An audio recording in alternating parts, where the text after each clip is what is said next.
Chapter 1604. Jiang Pengji mentioned this to everyone. Interesting things should be shared with everyone. Feng Zhen glanced at the expressionless Wei Si and smiled at the people of Xichang. He said, "Perhaps that's what they think. Xichang is not like Dongqing. Their understanding of the Lord is limited to a few words. They may not have a deeper understanding. That Xichang prince is a legitimate son. How can he not have some ambition and strategy? How can it be compared to winning over the Lord and slowly making her focus on love, so that he can take the opportunity to make her a mere figurehead?" Wei Si laughed coldly. "Shameless.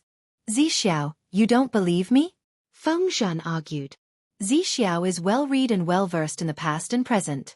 Haven't you seen the examples in the history books of those who relied on pleasing the Yu family to accumulate power? Once they soared, they kicked away their wives? When the later generations mention them, they only praise the man for having good luck, forbearance, and courage. They never mention that he stepped on the Yu family and made them a mere figurehead. How can this be considered shameless?" Feng Zhen saw it clearly. Or rather, as a man, he knew the ambitions and thoughts of men best. Everyone says that the merits and demerits are judged by the later generations. But the person who wrote this history was the historian of the current era. The basis of the later generation's judgment is also based on the content written by the historian. Is there any lack of writing style? If the historian is given a pen, black can be written as white can be written as black. Seeing Wei Si's gloomy face, Feng Zhen added with a smile, "If that Xichang prince is ambitious, he first flatters the Lord to weaken her guard, then attacks her heart with love and luckily gives birth to a child. Who else can the Lord's great family business be passed on to?" Wei Si said, "He has no self-awareness." Feng Zhen laughed. "No matter how self-aware he is, before he hits a wall, his thoughts are always optimistic." Jiang Pengji nibbled on melon seeds and watched Feng Zhen rebuke Wei Si. She couldn't help but speak up. "Enough. With just a few words, you make me seem like a muddle-headed lord who is obsessed with beauty. Am I that kind of person? In terms of scheming, a young lad dares to show off in front of an expert? Regardless of whether the Xichang prince was ambitious or not, one would know once they saw him. It's best if he has no ambition, but if he does, he needs to be taught a lesson." Jiang Pengji snorted coldly and ate a few more melon seeds. Feng Zhen glanced at his master resentfully. Even if she was protective of her child, she should not be this protective. He had only said a few words and had not bullied Wei Si much, but she could not wait to jump out. Feng Zhen cursed in his heart, but on the surface, he respectfully bowed and said, "My lord is wise and mighty." Naturally, he would not be blinded by mere beauty. Jiang Pengji asked, "Then what are you worried about?" "That prince of Xichang, although he looks young and immature, he already has the potential to be a celestial being.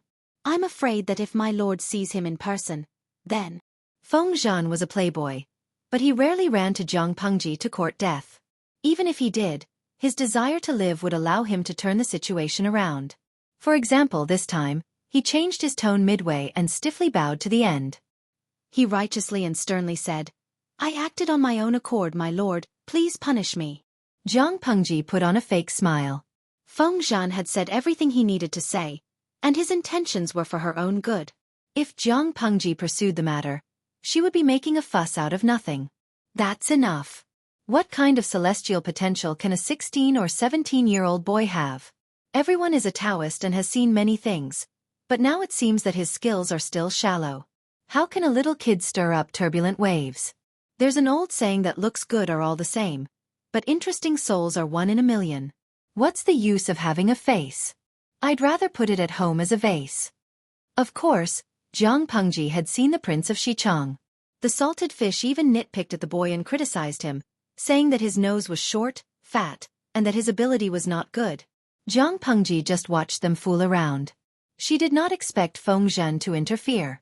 Feng Zhen carefully pondered Jiang Pengji's words and deeply felt that his lord had a sharp tongue. Opposite her, Wei Si lowered his head slightly, but the corners of his mouth seemed to be curving upwards. Feng Zhen. He could not afford to offend her. As expected, the man of the Demon King had a backer. Feng Zhen could not help but say mischievously, "Your subject skills are still shallow. I am ashamed to display my slight skill in front of my lord." Jiang Pengji choked on his words. She wanted to beat Feng Zhan to death. Wasn't he sarcastically mocking Jiang Pengji for having seen many things and having profound skills? There are thousands of beauties in the world. There's no need to read them all. It's enough to see the most beautiful colors. Z sure doesn't understand. It's better to value quality than quantity. Feng Zhan. As a strategist, he had lost to his lord in verbal sparring. It seemed that he was not skilled enough in his work. Jiang Pengji said to the crowd, "You guys stay and take a look too. See what kind of heavenly beauty has caught Z Shi's eye." Feng Zhan.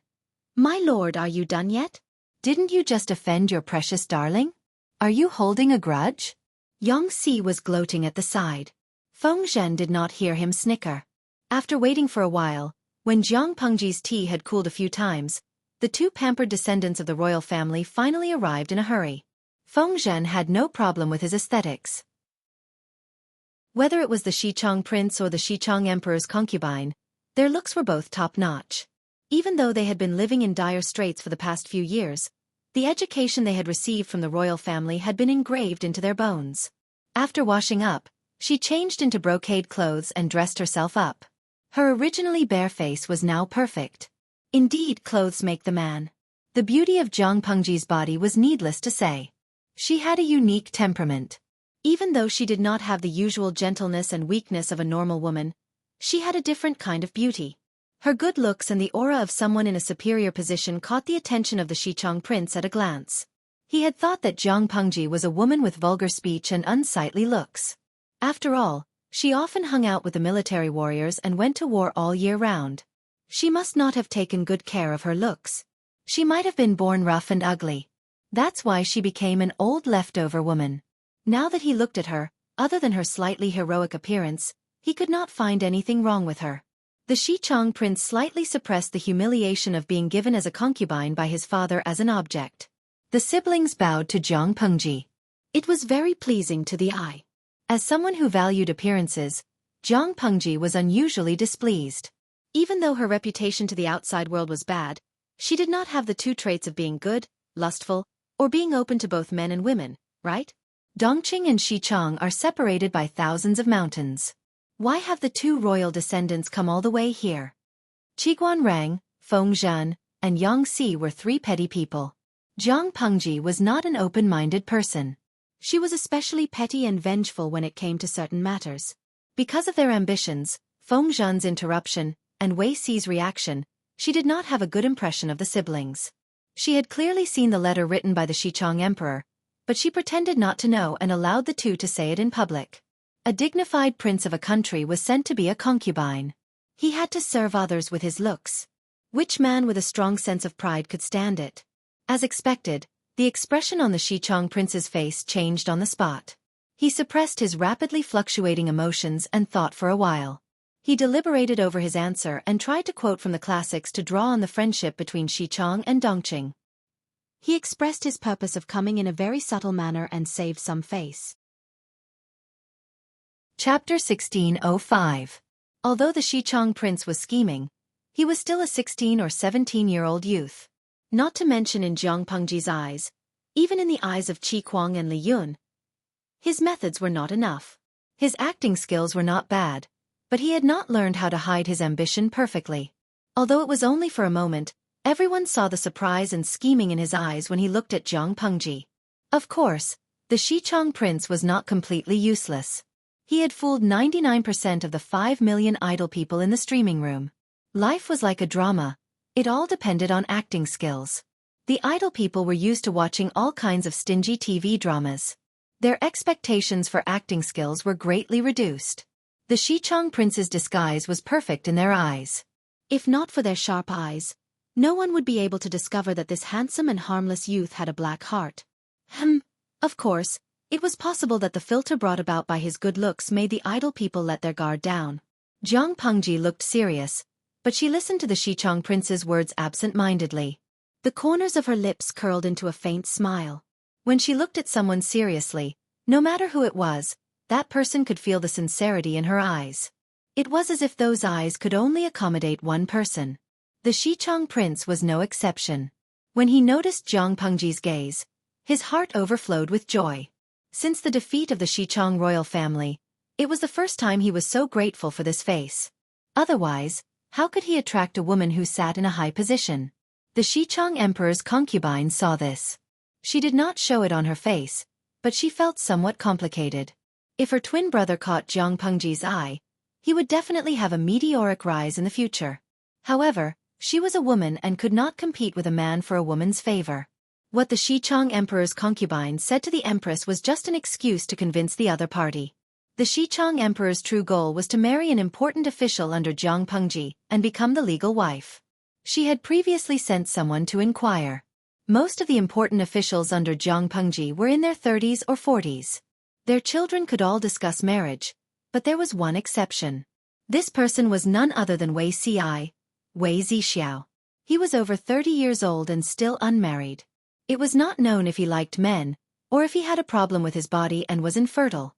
This was nothing to the Xichang Emperor's concubine. She only wanted his position, not his body. While her brother and Jiang Pengji were conversing, the Emperor's concubine's sharp eyes found Wei Ci. Although there was no introduction, it was not difficult for Wei Ci to recognize him. Just like what the others had said, at a glance, the scholar with the best looks and the most upright temperament was Wei Ci. With just a glance, the Xichang Empress concubine was very satisfied with her future husband. Regardless of whether the other party had a hidden illness or not, based on Wei Ci's face, talent, self-restraint, status and power, she would not be at a disadvantage. The Princess of Xichang was very careful, but how could she escape Jiang Pengji's eyes? She snorted coldly in her heart, but on the surface, she was smiling and trying to get information out of him. She acted as if she was very satisfied with the Prince of Xichang. Not only was she concerned about his experiences along the way, but she was also probing the situation in Xichang. The Prince of Xichang took the opportunity to climb up the ladder.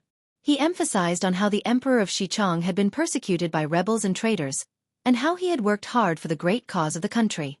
It was really heartbreaking for those who heard it. Everyone present was moved. Jiang Pengji also acted as if she was moved. Following the wishes of the Xichang prince, she mentioned marriage to strengthen the friendship between the two countries. Father often mentions to people that my sister has reached marriageable age, but in Xichang, there are rebels and traitors in power. There are no suitable men for her to marry. He is very worried about this. The Prince of Xichang was also treacherous. He did not mention his own marriage, but instead mentioned his sister's. He had the image of a good brother who was worried about his sister's marriage. At the same time, he flattered Jiang Pengji and achieved his goal. I heard that there are many heroes in the Lanting camp. If the two families can be on good terms, the friendship between the two countries will be even stronger. In this way, father and mother will not have to worry about my sister's marriage. Jiang Pengji said, "This is a good thing, but most of the officials in my camp are old and have wives. It is not good to let Her Highness suffer. Those who are of suitable age, such as Qin Fengjing, also have a marriage agreement set by his late father. It is not good to break it and marry someone else. In this case, I am afraid this marriage will not go through. I see that the princess is as beautiful as a flower and as beautiful as the moon. I am afraid that even a deity is not as beautiful as you. Marriage cannot be taken lightly." The Prince of Xichang was indeed the princess's twin brother. He had a private discussion with the princess and they both set their sights on Wei Ci. Even if she were to marry a minister in a chaotic world, as the princess, she could not be a concubine. Wei Ci was quite suitable. The Prince of Xichang said, "There is one person in the Lanting camp who is very suitable." Jiang Pengji asked under the strange gazes of the crowd. "Who? Why don't I know?" The Prince of Xichang said, "This person is Master Wei Zixiao. I heard that he is young and talented. He has followed the Lanting Duke to war for more than 10 years and is very famous. He has no concubines at home and is only 10 years older than my sister. Both of their looks are rare in the world. How can they not be a good match?" The crowd was silent. The idle people were so shocked that they threw away the melons in their hands and forgot how to send bullet screens. What did these two treasures from Xichang say? "Tudu Feiqiu. Someone, wake me up. Did I hear wrongly? Who has this little prince taken a fancy to? Lipstick gatherer. Isn't it good to be alive? Why do you have to seek death? Strive to make money. Taking a fancy to the streamer is better than taking a fancy to Beauty Ci. If he takes a fancy to the streamer, He will only be attacked by Beauty Ci. If he takes a fancy to Beauty Ci, he will be beaten to a pulp by the streamer. No one can stop him. Is this Prince of Xichang here for a marriage alliance or to deliver his head? Not a good match. Not a good match. Zhang Pengji sneered and dropped a bomb. He is a good match for me. The crowd was speechless. They knew that their lord spoke coquettishly, but they did not expect her to be this coquettish. They looked at the prince and the princess of Xichang in unison. They saw that their expressions were stiff and seemed to be on the verge of collapse. Zhang Pengji acted as if nothing had happened and said, "What's wrong? What's wrong?" The prince of Xichang's lips trembled because he realized that he had misunderstood Zhang Pengji's gaze. She had taken a fancy to his sister, a woman of the same sex? No wonder. No wonder the most powerful duke in the world, Lu Shi, was still single and childless. He was actually a pervert who had a penchant for mirror grinding. The princess of Xichang also looked as if she had been struck by lightning. Although she had said that the siblings would serve one person, she did not say that they would serve a woman. The siblings' faces were pale. Zhang Pengji seemed to be unaware. Her gaze fell on the princess of Xichang. The three of them looked at each other in silence. The situation was somewhat out of control. The prince of Xichang awkwardly found a lame excuse to leave and did not give an accurate reply. After the two of them left, Zhang Pengji laughed so hard that she almost rolled on the ground. "You've taken a fancy to Zixiao? Don't you know how many heads you have on your neck?" Zhang Pengji said mischievously. She never expected that someone would take it seriously. Chapter 1606. It wasn't that Li Yun didn't notice the signs between his lord and Wei Ci, but the two of them interacted like an ordinary ruler and official. They didn't interact too ambiguously with the outside world. Li Yun's suspicions stopped at speculation. There was no concrete proof.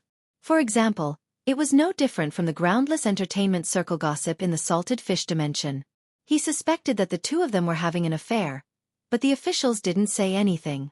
According to Li Yun's temperament, before there was any concrete proof or the two of them personally admitting it, he was unwilling to make presumptuous speculations and tarnish their reputations.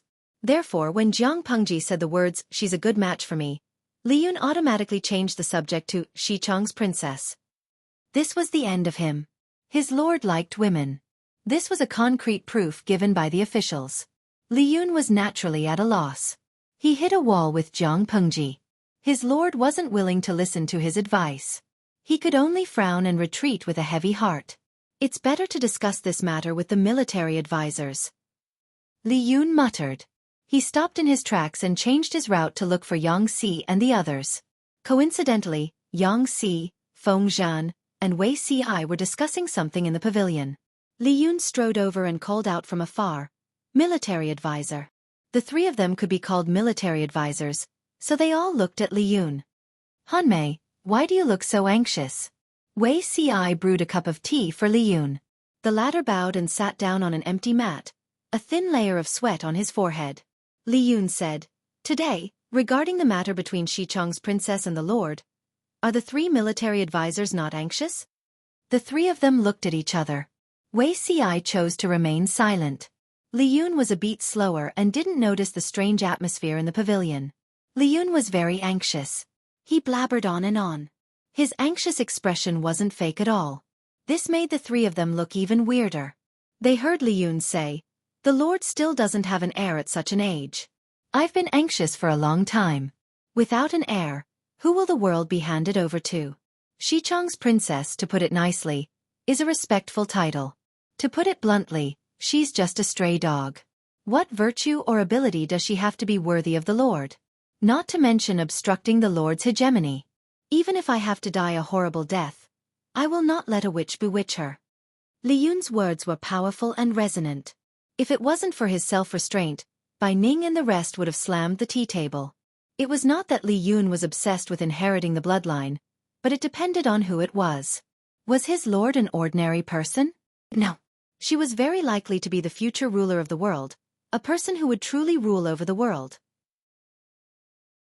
Her children were not only the continuation of her family's bloodline, but also the continuation of the world's unification and peace. Without an heir, it meant that no one could continue the Lord's ideals of world peace. It meant that the peace they fought for with their lives would only last for a moment. This was what Li Yun did not want to see. If the fruits of victory were plucked by unrelated people, he would be so angry that he would vomit blood. Yang Si had a hard time holding back his laughter.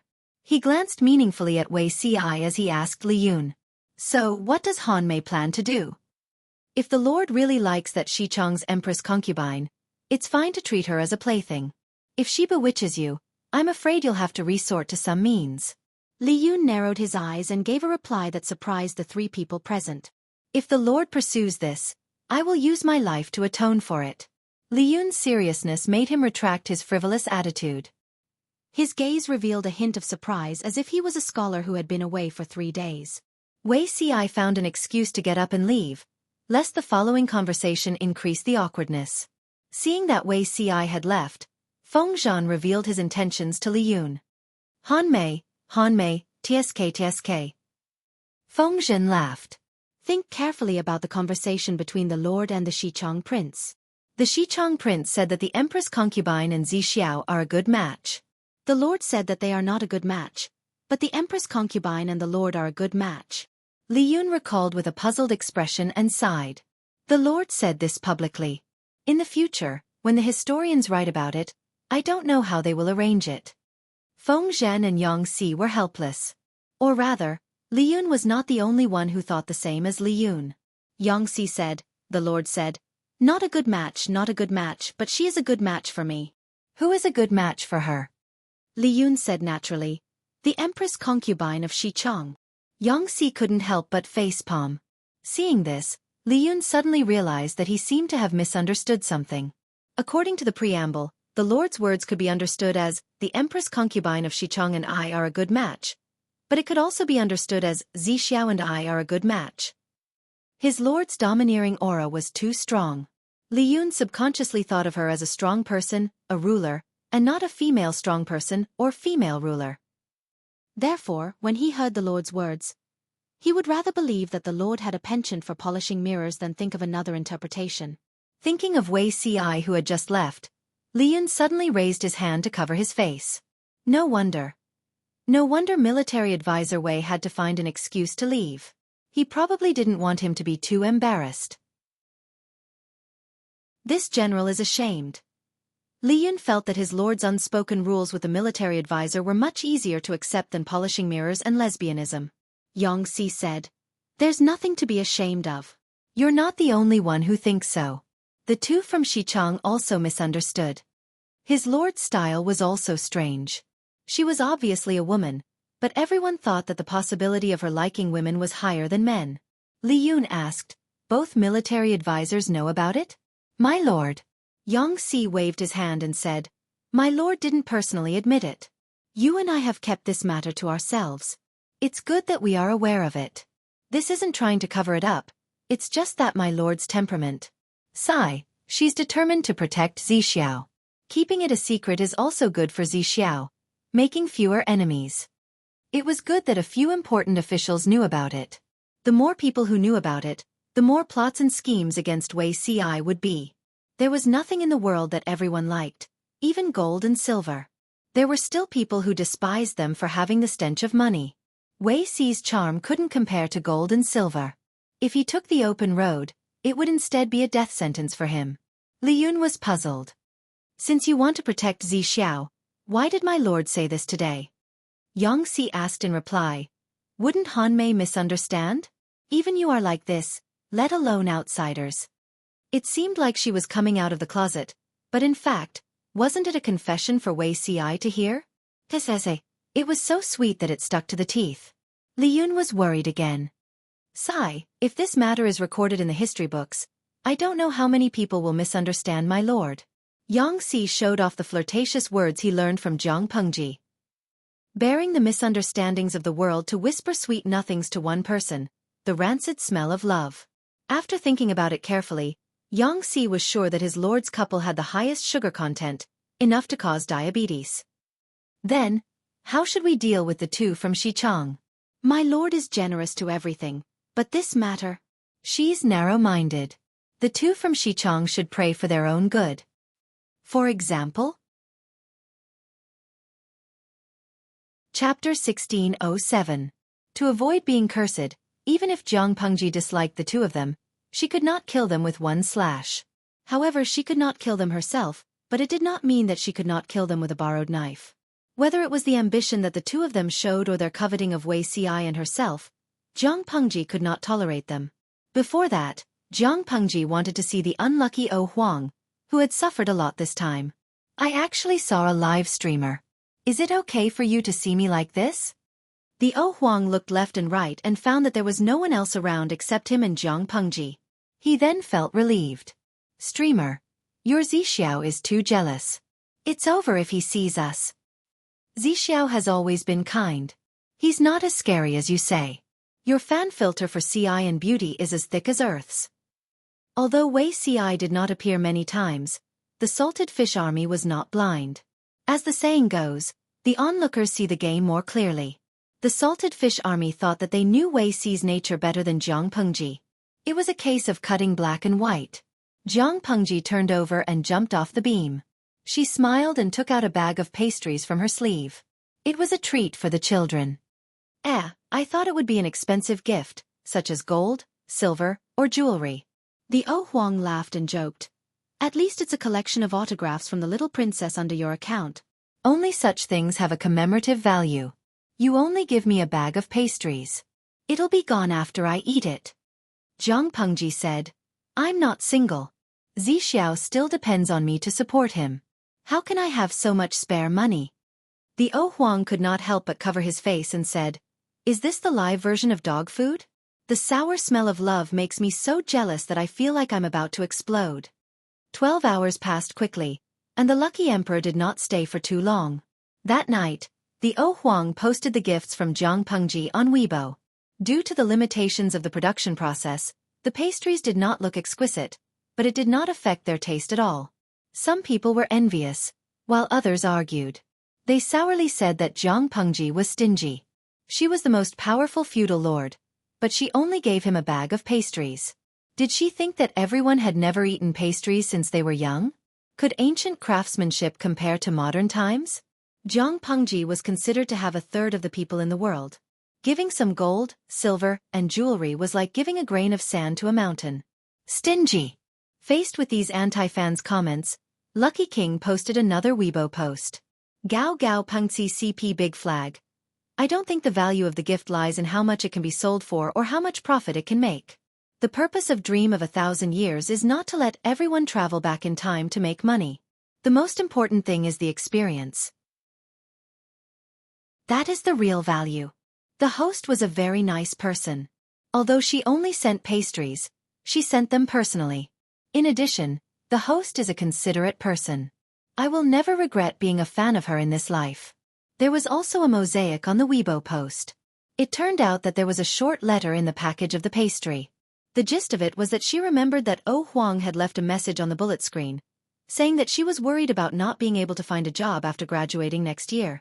Jiang Pengji knew that Oh Huang majored in wheaten food, so she specially looked for a few ancient recipes for making local desserts and snacks in Zhangzhou.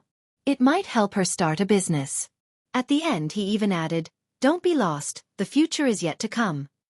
Seeing this, the group of anti-fans shut up. It must be fake. Someone could not help but mutter. There were 5 million viewers in the streaming room every day, and there were tens of millions of bullet screen comments. How could she remember what Oh Huang had said? Not only did she remember, but she also prepared the best gift.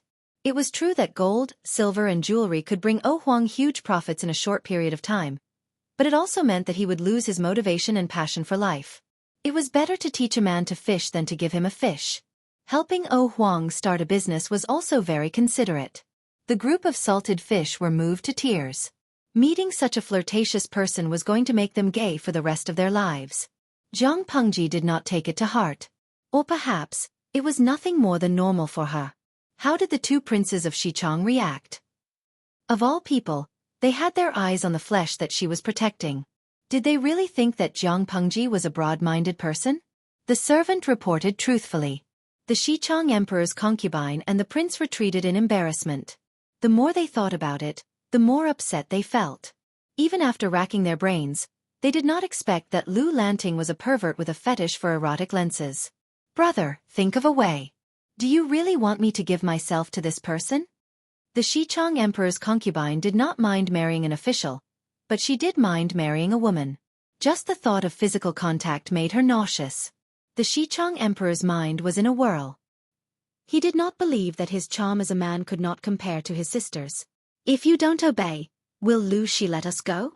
The Xichang Emperor's concubine's face turned pale, but she did not dare to act recklessly. The prince said, "It doesn't matter whether Lu Shi is a man or a woman. What's important is that he has power and has troops. Who in the world is not afraid of him? If you can win her favor, Imperial Father will be able to use her troops to eradicate the traitors and successfully restore the country. When that time comes, you will have the support of Xichang. Lu Shi will make you an official because of this. What are you not willing to do?"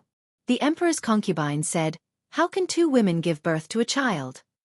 The prince said, "After you win her over, you can arrange for someone else to help you secure her favor in the future." The brother and sister had different thoughts.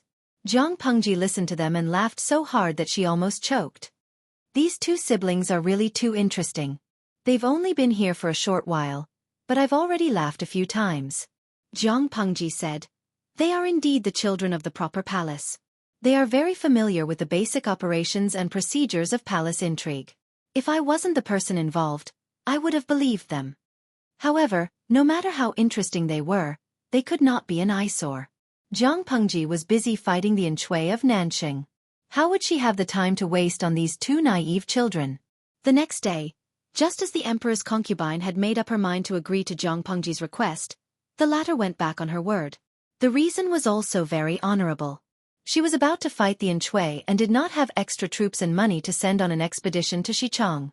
They came at the wrong time. The Xichang emperor's concubine's face turned pale.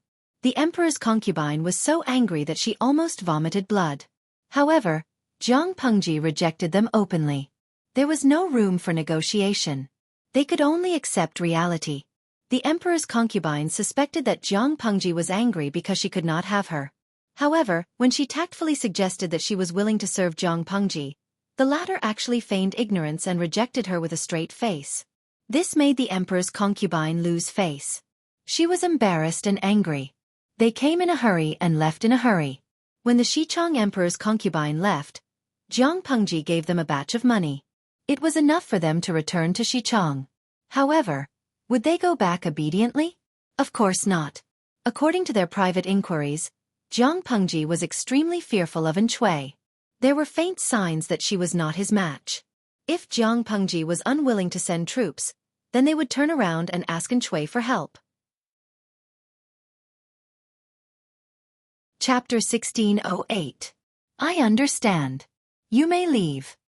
Upon receiving news that the Xichang emperor and prince did not return to Xichang obediently but instead changed to Nanxing, Zhang Pengji knew what they were planning. Even though she had played a part in guiding them, the cooperation between the two of them was beyond her expectations. Xichang has been at war for a long time. These two must have suffered for a few years. Why are they still so ignorant? Zhang Pengji was rather surprised. Who didn't know that she and Shui were about to go to war? Under such circumstances, regardless of whether Zhang Pengji or Shui had the upper hand, they needed more troops as bargaining chips. They could not spare any strength to help Xichang, which was separated by Zhongzhou. They could not even take care of themselves. How could they have the leisure to help others? Taking a step back, what was in it for them to help Xichang? Don't listen to the Xichang emperor's promises of all kinds of benefits. He would fulfill them as soon as he restored his country. All the verbal benefits were fake. They were separated by thousands of mountains and rivers. Whether or not they fulfilled their promises depended on their mood. In the face of great benefits, so-called integrity, especially between countries, was nonsense.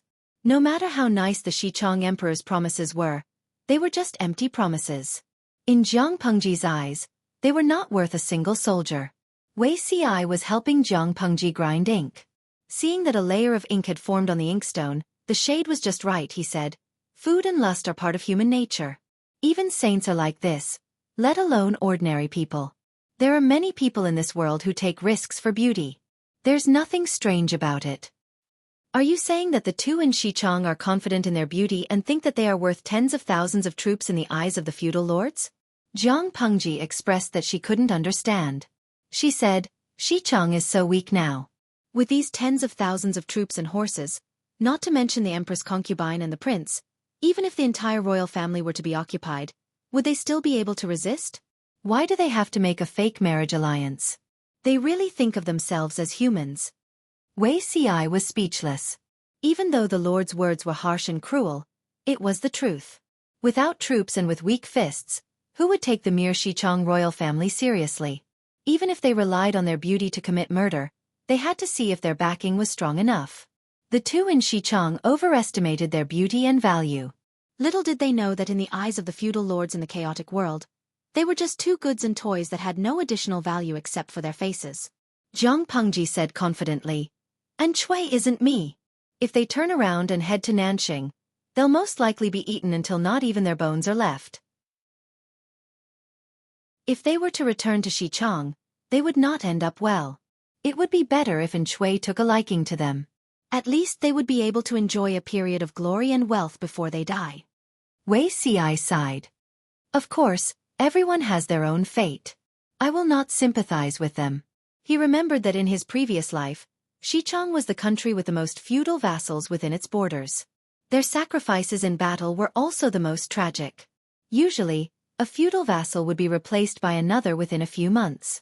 At first, the royal family was the target of public criticism and was often treated as a monster by the feudal lords to farm experience and fame. According to incomplete statistics, from the beginning to the end of the chaotic era, there were no less than 300 uprisings among the feudal vassals in Xichang.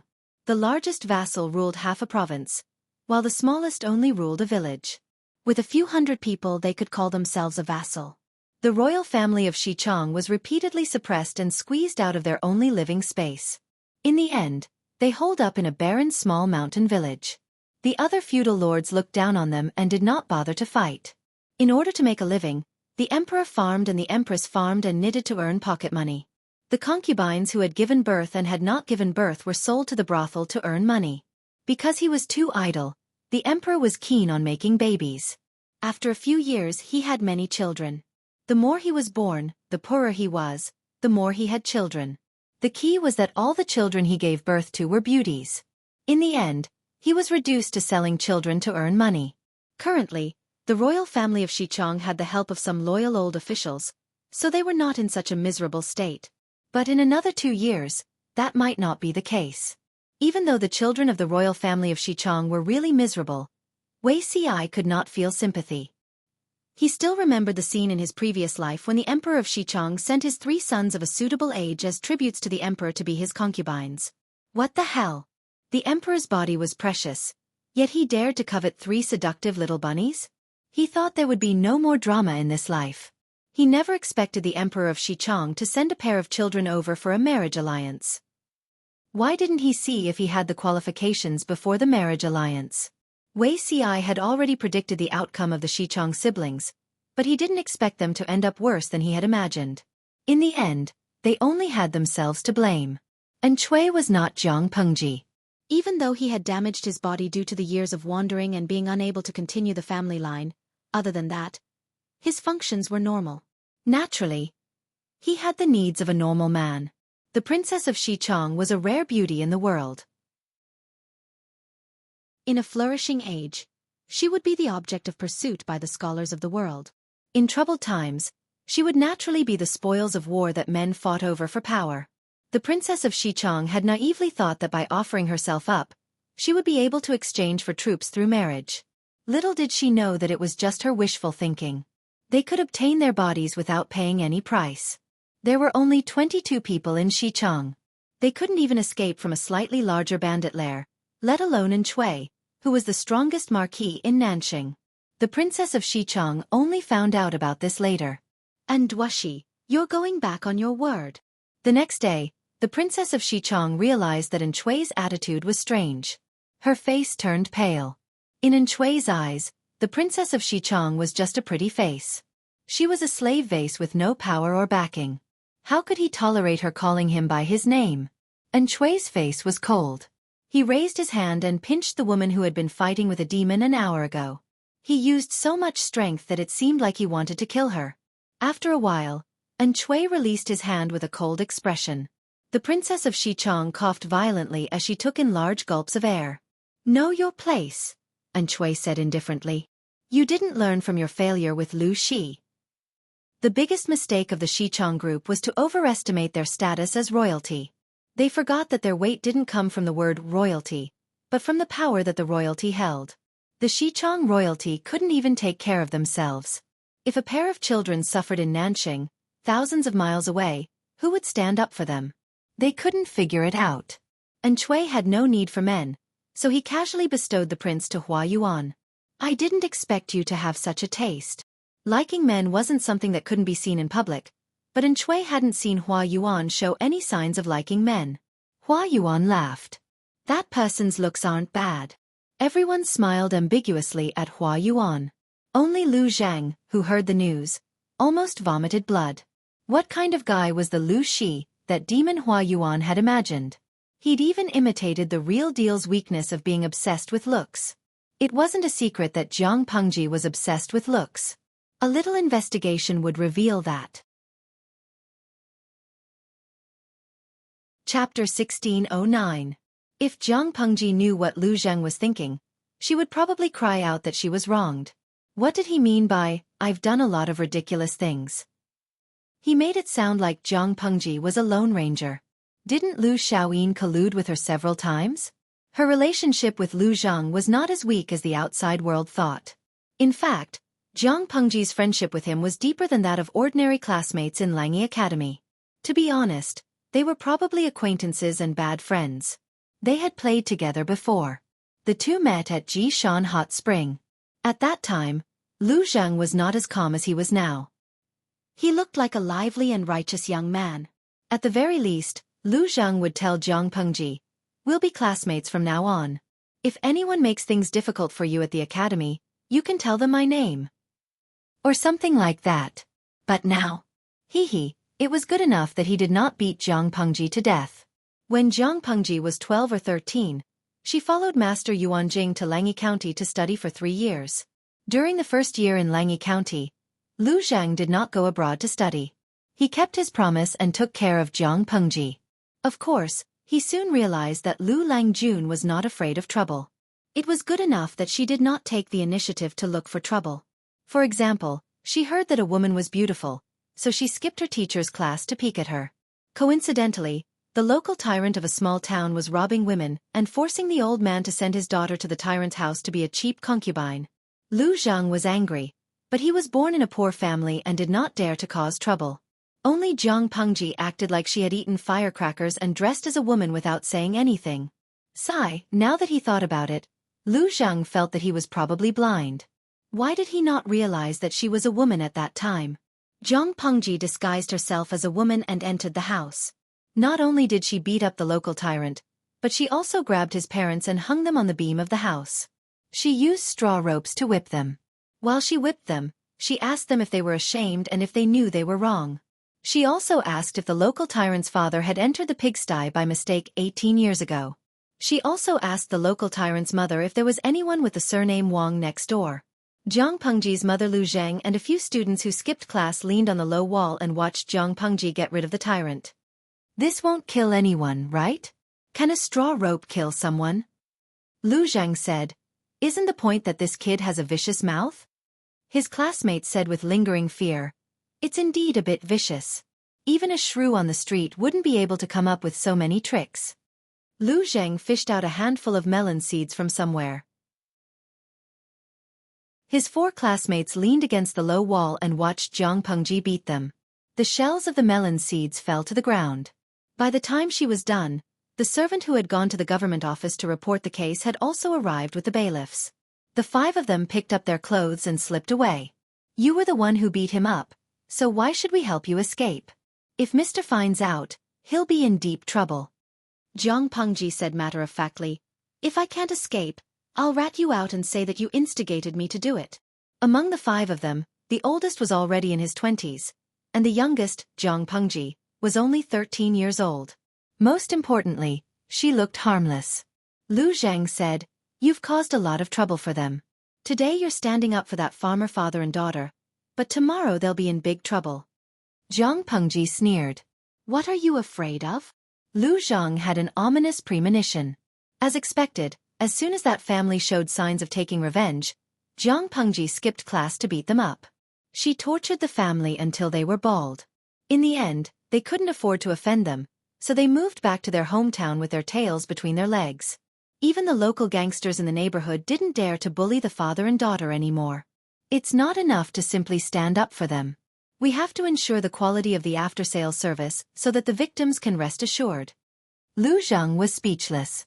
Fighting for justice was a small matter. She was good at making people seethe with anger at all kinds of elegant poetry gatherings. Looking at the children of the aristocratic families in Langyi County, there was almost no one who hadn't been rebuked by Zhang Pengji. If there was, it was mostly because the other party was too weak and she looked down on them. How did the news of Zhang Pengji's beauty complex spread? It turned out that Zhang Pengji had visited all the red light districts and alleys in Langyi County. She knew which place had good-looking girls, which place had nice decorations, which place had delicious food, which place had good wine. She was very familiar with them. At first, people thought that she was a playboy with an unrestrained private life. Until someone invited her to visit a brothel, they found out that she only hugged and did not stay for the night. If you don't stay for the night, then what's so interesting about staying here? Sure enough, he was still a young man who didn't know anything. Only children liked good wine and delicacies. Adults preferred to have big breasts. Zhang Pengji answered, "They are good-looking, but I only look at good-looking people. The other ugly ones will dirty my eyes." A playboy with bad intentions said, "The young Lang Jun from XX's family is good-looking. Why don't you go to see him?" The young Lang Jun from XX's family was also famous in Langyi County for being a good-looking man with a pretty face. He was a good-looking man with a pretty face. Apart from killing people, he had been involved in all kinds of bad things. Lu Zhang heard the hidden meaning in his words. He knew that the playboy wanted to instigate Zhang Pengji to cause trouble, so he wanted to stop him. Who knew that he would throw a firecracker into the latrine in the backyard that night and blow up the young Lang Jun? Turning her head, she framed the hedonistic young master who had instigated her and cleared herself of all the blame. Throwing firecrackers into the latrine in the backyard? How did you come up with such a bad idea? Lu Zhang felt disgusted just thinking about the scene. He couldn't tell that the idea was thought up by the handsome young man in front of him. "The night is long and I can't sleep."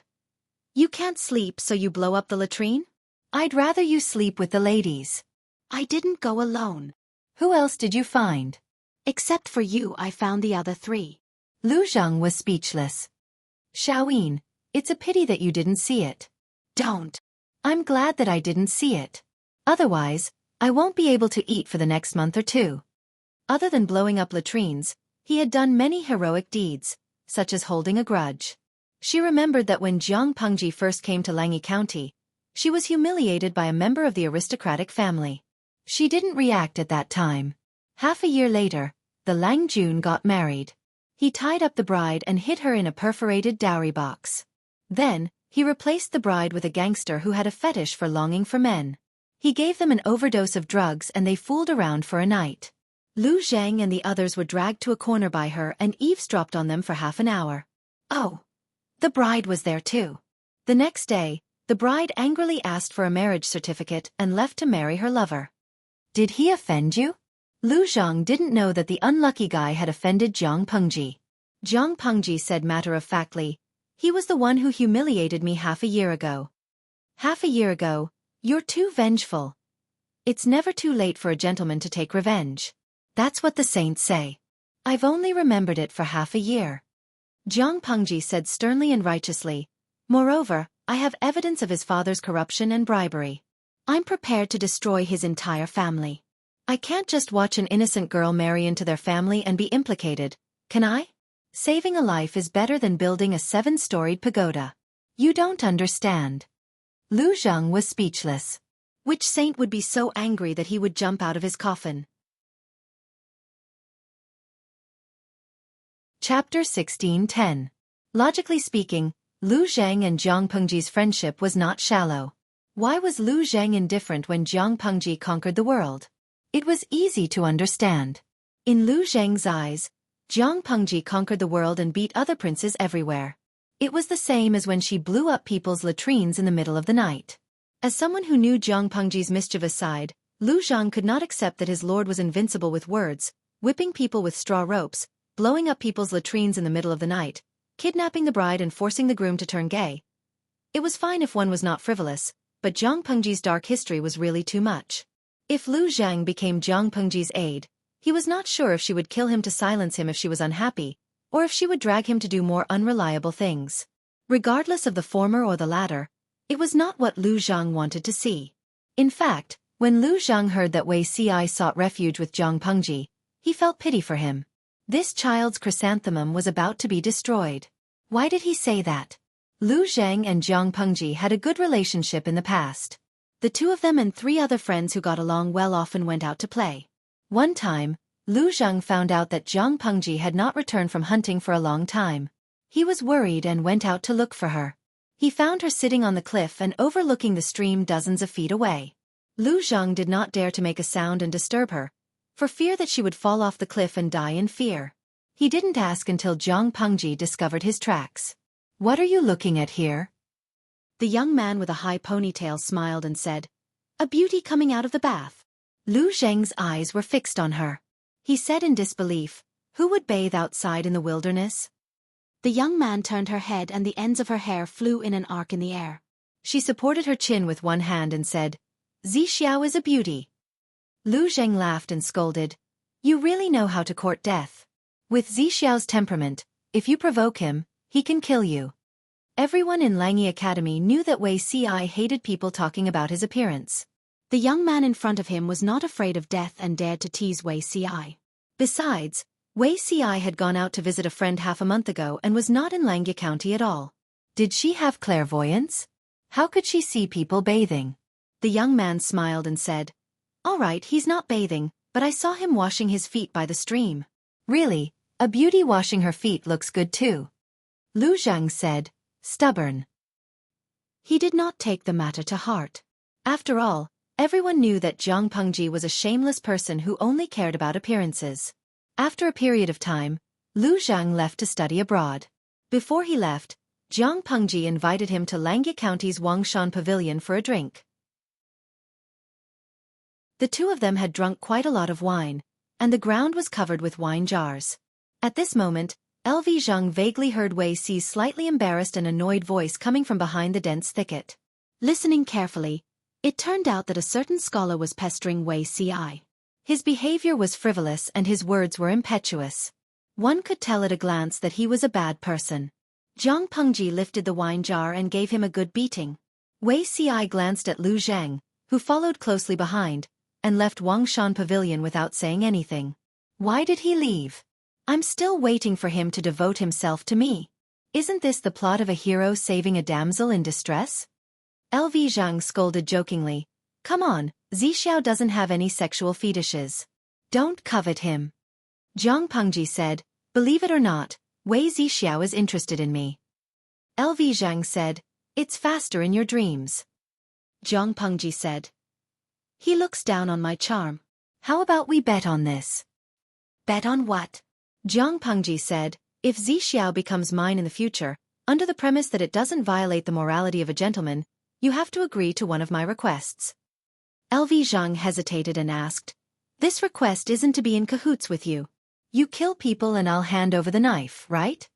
Jiang Pengji said, as a member of the F5 Heavenly Group of Langyi Academy, why are your thoughts so dishonest? At first, LV Zhang did not know what the Love 5 Heavenly Group was. He was confused when he heard it. Jiang Pengji said that it was a group with similar interests, so he understood and tacitly agreed to be a cult. Don't worry, don't think so badly. Maybe one day I'll become a minister and be conferred the title of king or marquis. I'll let you work for me. With me as the leader of the F5 Heavenly Group, I'll definitely share some soup with you. I'll guarantee you a lifetime of glory, splendor, and wealth. Thinking about it, don't you think I'm very loyal? LV Zhang wanted to beat the brat to death. You eat the meat and I drink the soup? Lu Lanting, you brat. Who gave you the courage to say that? To hell with similar interests. What love 5 heavenly group. Just cut ties with them. All signs showed that Zhang Pengji had been coveting Wei Ci for a long time. However, a gentleman did not comment on other people's quarrels. LV Zhang could not keep Wei Ci away from Zhang Pengji without evidence. Taking a step back, Wei Ci was a student in his 20s and had long since left Langya Academy. He did not have much interaction with Zhang Pengji. He never expected that after many years, Zhang Pengji, the brat, would no longer harm Langya County. Instead, she would harm the world. Wei Zixiao did not choose the feudal vassals but chose the brat who coveted his chrysanthemum. This was probably fate. When LV Zhang heard that Zhang Pengji was causing trouble, he did not go to his old classmate. Instead, he slipped away with his boy servant. He was afraid of Zhang Pengji. He was afraid that one day he would receive news of her forcing Wei Ci. But he was also afraid that she would use her promise to make him drink soup. Later, when Zhang Pengji announced her identity as a woman to the world, LV Zhang avoided her even more. He could not imagine that the brat who was invincible with words, who could whip people with straw ropes, who blew up latrines in the middle of the night, who kidnapped the bride and forced the groom to be gay, was actually a woman. The scholars in Langya County would avoid her when they saw her. I'm afraid they'll be worried to death. LV Zhang pitied the people in Zhang Pengji's camp. As the saying went, it was easier to change a leopard than a leopard. With such an unreliable lord, he was afraid that he would go bald from worry. When LV Zhang found out that Hua Yuan had imagined a Lu Shi personality, he panicked. No one could stop that woman from courting death. After carefully observing for a while, he realized that compared to the original, Hua Yuan was quite normal. Rather than saying that Hua Yuan had imagined a Lu Shi, it would be more accurate to say that he had imagined a Lu Shi that he thought he was. Was it because Hua Yuan's essence was not high enough, or was it because the original's personality was too difficult to replicate? Different people saw different things. Preparing for war was too boring, and LV Zhang was gradually made a figurehead by Hua Yuan. To him time passed slowly. With nothing to do, LV Zhang calmed down and picked up the calligraphy that had been neglected for many years. Occasionally, he listened to his boy servant talk about gossip to kill time. There were many types of gossip. Among them, gossip about love affairs was the easiest to spread. For example, when his lord and Xueqi was having a banquet, someone said, "I heard that the princess's dancing skills are outstanding." He ordered the princess of Xichang to dance in a thin shirt to liven things up. For example, Hua Yuan liked the prince's boy toy. All kinds of gossip made LV Zhang frown. "Master, there is a guest outside the residence. He claims to be your old friend." "Old friend? Who?" The boy servant said, "That person's surname is Fong." "Fong? Old friend?" After thinking about it, there was only one old friend with the surname Fong. Chapter 16:11. This old friend was not an outsider. Lu Zhang was acquainted with him. His surname was Fong and his given name was Ji. His courtesy name was Buku. He was from Zhangzhou's Dongmen County. When he was young, he went to Langyi County to study for several years. "What kind of wind blew today to bring you here?" Lu Zhang tidied up a little and went to meet the guest. As soon as he entered, he saw a familiar face. Feng Ji smiled and tidied his clothes. He got up and bowed to Lu Zhang. The two of them were worlds apart. Feng Ji was a teacher who lived in seclusion in the countryside, while Lu Zhang was a counselor working for a feudal lord. He came with a mission, so he did not dare to provoke Lu Zhang. "We've been classmates for several years. Do you have to be interrogated when you come to visit?" "Haha, it's been years. Shaoyin is better than before." Although Feng Ji had a square face and looked righteous and awe-inspiring, Lu Zhang knew that under his decent appearance, there was a wicked heart. They had not contacted each other in recent years. One would not visit for no reason. Since Feng Ji came to visit at this time, Lu Zhang had to be careful. Most importantly, Feng Ji's ancestral home was Zhangzhou's Dongmen County. Zhangzhou was now in Zhang Pengji's hands. Therefore, Feng Ji's purpose of visit was thought-provoking. Despite his suspicions, Lu Zhang did not expose him. Instead, he followed Feng Ji's topic and began to reminisce about their youth. For both Feng Ji and Lu Zhang, the time when they were teenagers studying was always particularly beautiful. Even if Zhang Pengji was added to this beautiful time, it was still a memory of their youth. The two of them talked about their respective situations and sighed endlessly. Not everyone who went to Langi Academy to study was talented. For example, Feng Zhi's talent was very mediocre. After he finished studying, he returned to his hometown to be a teacher and earn some money to support his students. In recent years, the outside world was in chaos. Feng Zhi's small private school was also affected. It was difficult for the people to make ends meet. How could they afford to send their children to a private school to study and learn? Therefore, Feng Zhi lost his job. Although he lost his job, Feng Zhi was not very pessimistic. Compared to the homeless refugees and people in troubled times who had lost their families, he at least had a small house to shelter him from the rain and he could eat his fill. In the worst-case scenario, he still had other ways out, such as relying on his classmates. Most of the students who graduated from Langi Academy had a good life. Some of them had joined the feudal vassals and were doing very well, while some of them were small officials in small places. If Feng Zhi chose to rely on his schoolmates, he would be able to live a decent life, even if he did not have a small fortune. The aristocratic families formed a huge network of power through their bloodlines, and the students who came from the same academy relied on their friendship. The latter was not as obvious as the former, but it was still an invisible force that could not be underestimated. Therefore, Feng Zhi was very calm. However, he quickly lost his composure. Why? He lived in seclusion in a small rural town. His house was built with the help of nearby villagers. The quality of the house was quite good, but no matter how good the quality was, it could not withstand the ravages of mudslides. Fortunately, when the mountain collapsed and formed a landslide, Feng Zhi brought his wife and son out to purchase daily necessities. Apart from the chickens and ducks in the kitchen, there were no other casualties in the family. He was lucky, but the villagers nearby were not so lucky. The mud road leading to the outside world was washed away by the landslide, and the village was almost isolated from the outside world. The mountains were barren, and the weather was getting colder. The rice stored in the homes of the people was not enough for them to survive the winter, so they had to find someone to clear the road again. For this matter, Feng Zhi could only think of a way to find someone in the outside world, but he encountered a recruitment drive. Of course, Feng Zhi was not recruited to be a soldier, but he heard that the master of Zhangzhou had been replaced by his former classmate. Feng Zhi was speechless. When did this happen? Wasn't Yang Tao in power a few months ago? News in the countryside was blocked, and Feng Zhi did not have the ability to intervene in the world's general situation. Naturally, he did not care much, and the news was not timely enough. However, it was definitely beneficial for his former classmate to be in power, so Feng Zhi shamelessly begged to meet him and borrow someone to clear the mountain road again. Jiang Pengji heard that he was a member of the F5 Heavenly Group, so of course she agreed. However, Feng Zhi and Jiang Pengji were not as happy as others expected when they reunited with their former classmate. It could not be helped, it was awkward. Lu Zhang only heard that Jiang Pengji blew up the latrine the next day, but he was an accomplice who went out with Jiang Pengji to blow up the latrine. The classmate who blew up the latrine back then had suddenly become the ruler of the world. How could he face it with a smile so that he would not appear awkward? It was quite urgent. Feng Zhi was embarrassed, but Jiang Pengji was so calm that no one could tell her emotions. While they were chatting, she asked Feng Zhi how he had been in recent years. Hearing that the private school that Feng Zhi opened had no students enrolled and was closed, she asked, "Are you willing to go to Wanzhou?" Feng Zhi did not understand. "You are now teaching at the Jinlin Academy in Wanzhou. You have a solid foundation. Why don't you apply for a position as a teacher?"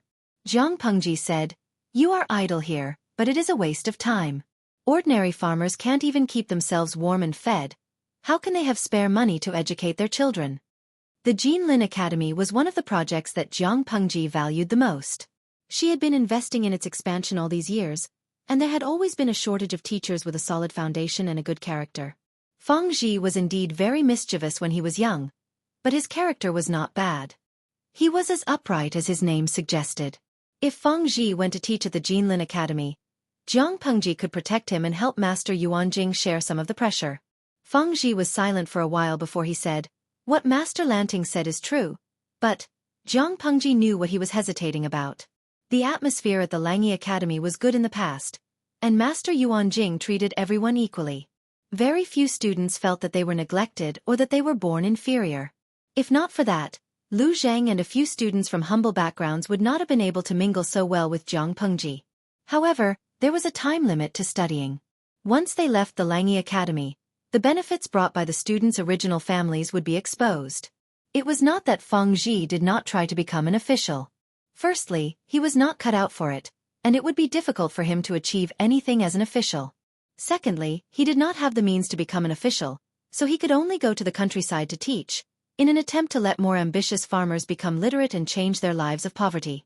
Feng Zhi was not famous, and the private school that he opened was also unknown.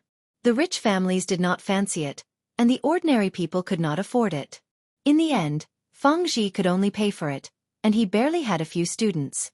There was a fierce war outside, and the few students were called back by their parents to farm and support their families. There's still some time before Zhangzhou becomes stable. It's fine for you to stay here, but will your wife and children be able to take it? Feng Zhi was not a pretentious person. Although he was a little chunibu when he was young, he became more mature when he was middle-aged. It's a luxury to find a place to settle down in these troubled times. Fortunately, Master Lanting did not abandon me, and I have the intention to go north. When classmates met, there was always a lot to talk about, especially about the people and things that happened during their school days. As they talked, Jiang Pengji suddenly remembered that Lu Zhang still owed her a debt. Unknowingly, Feng Zhi accepted the task of collecting the debt on her behalf. When she asked for the reason, Feng Zhi replied, "Most people like perfection. Things remain the same, but people change." It's easy to say, but heart-wrenching to hear. Chapter 16:12. For this simple reason, Feng Zhi appeared in front of Lu Zhang.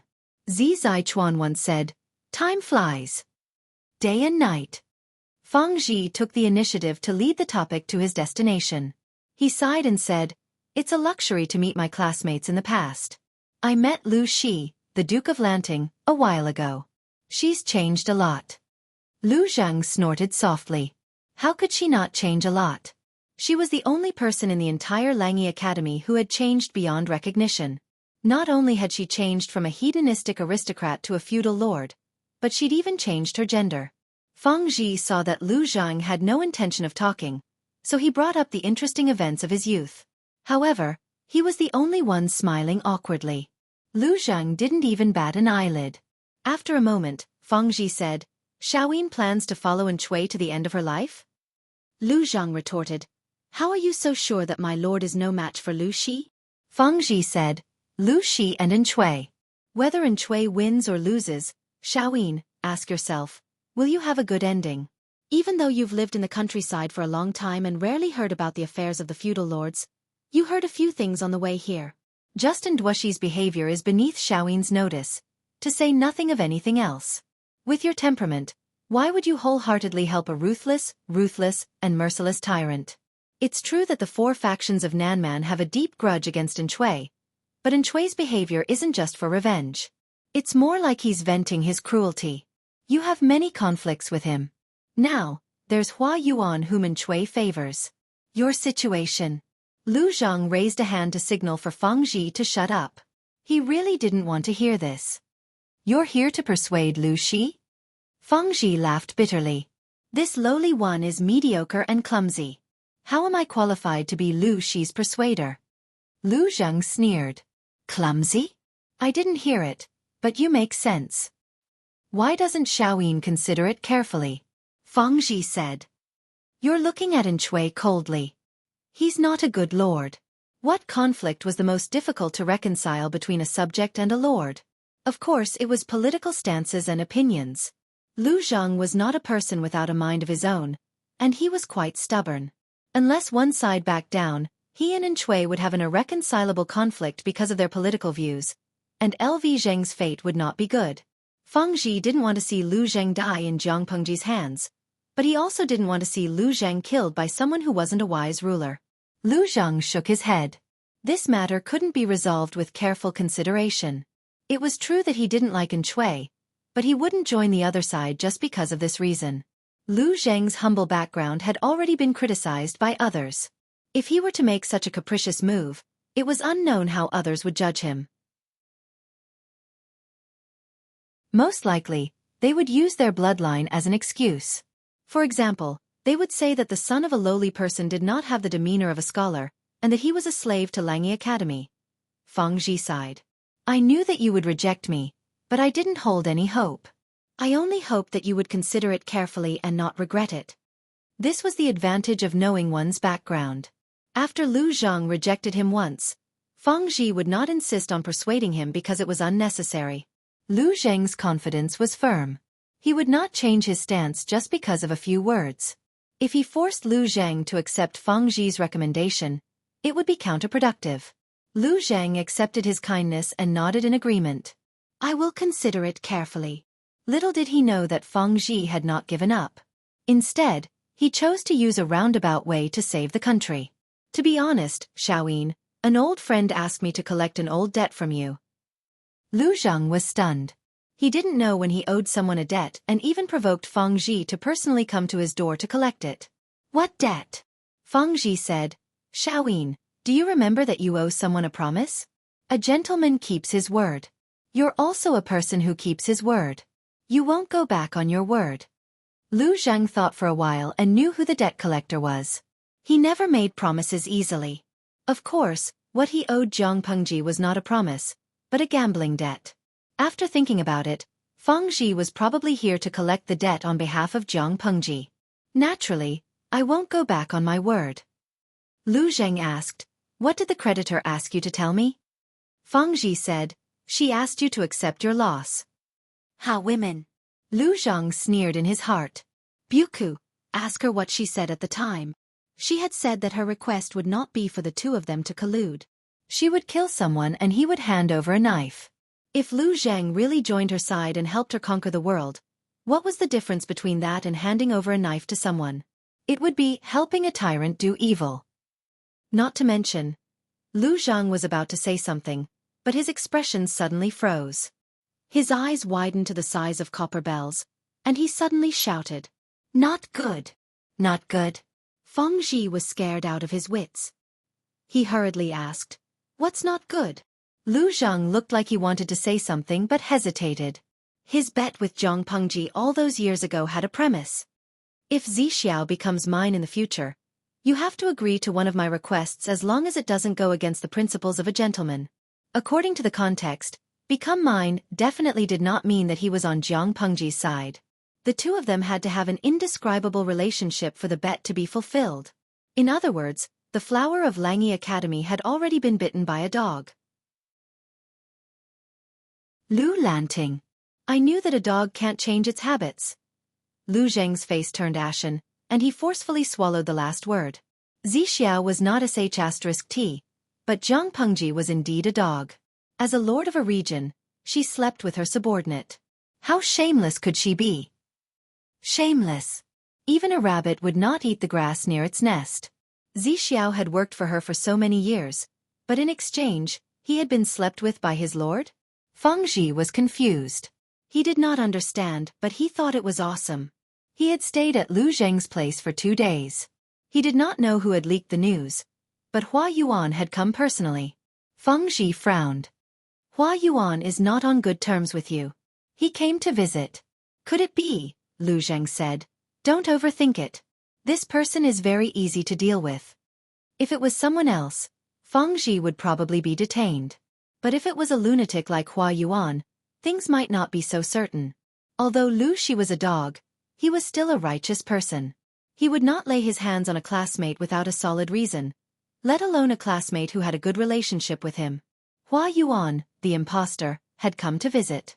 Rather than saying that he was testing Lu Zheng, it would be more accurate to say that he was here to see his classmate. What brings you here? Lu Zheng's hands were hidden in his sleeves.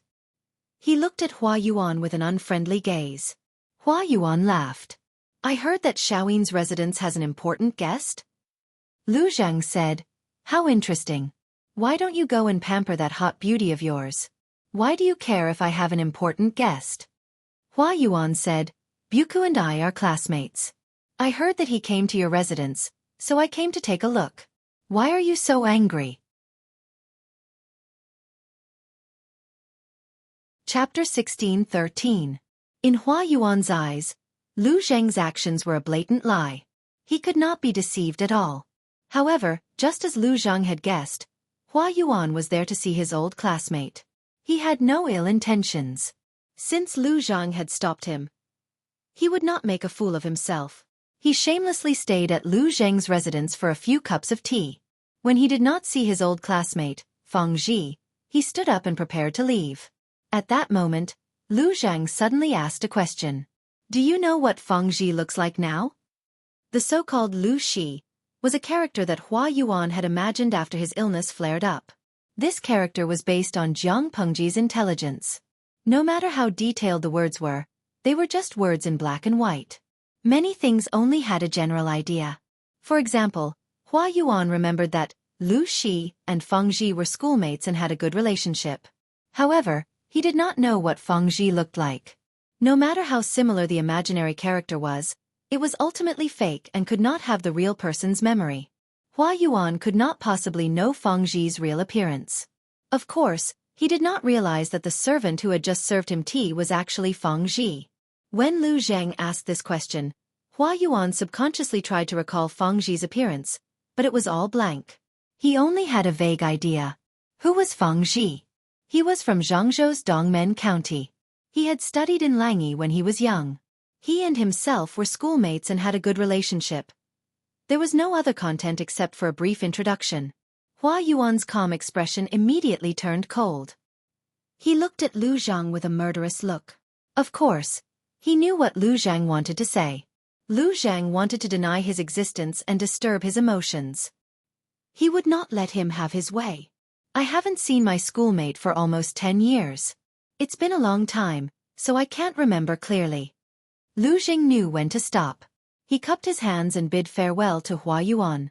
The latter snorted coldly and waved his sleeves before leaving. After the garden left, Feng Zhi changed into his own clothes and walked out from the back hall.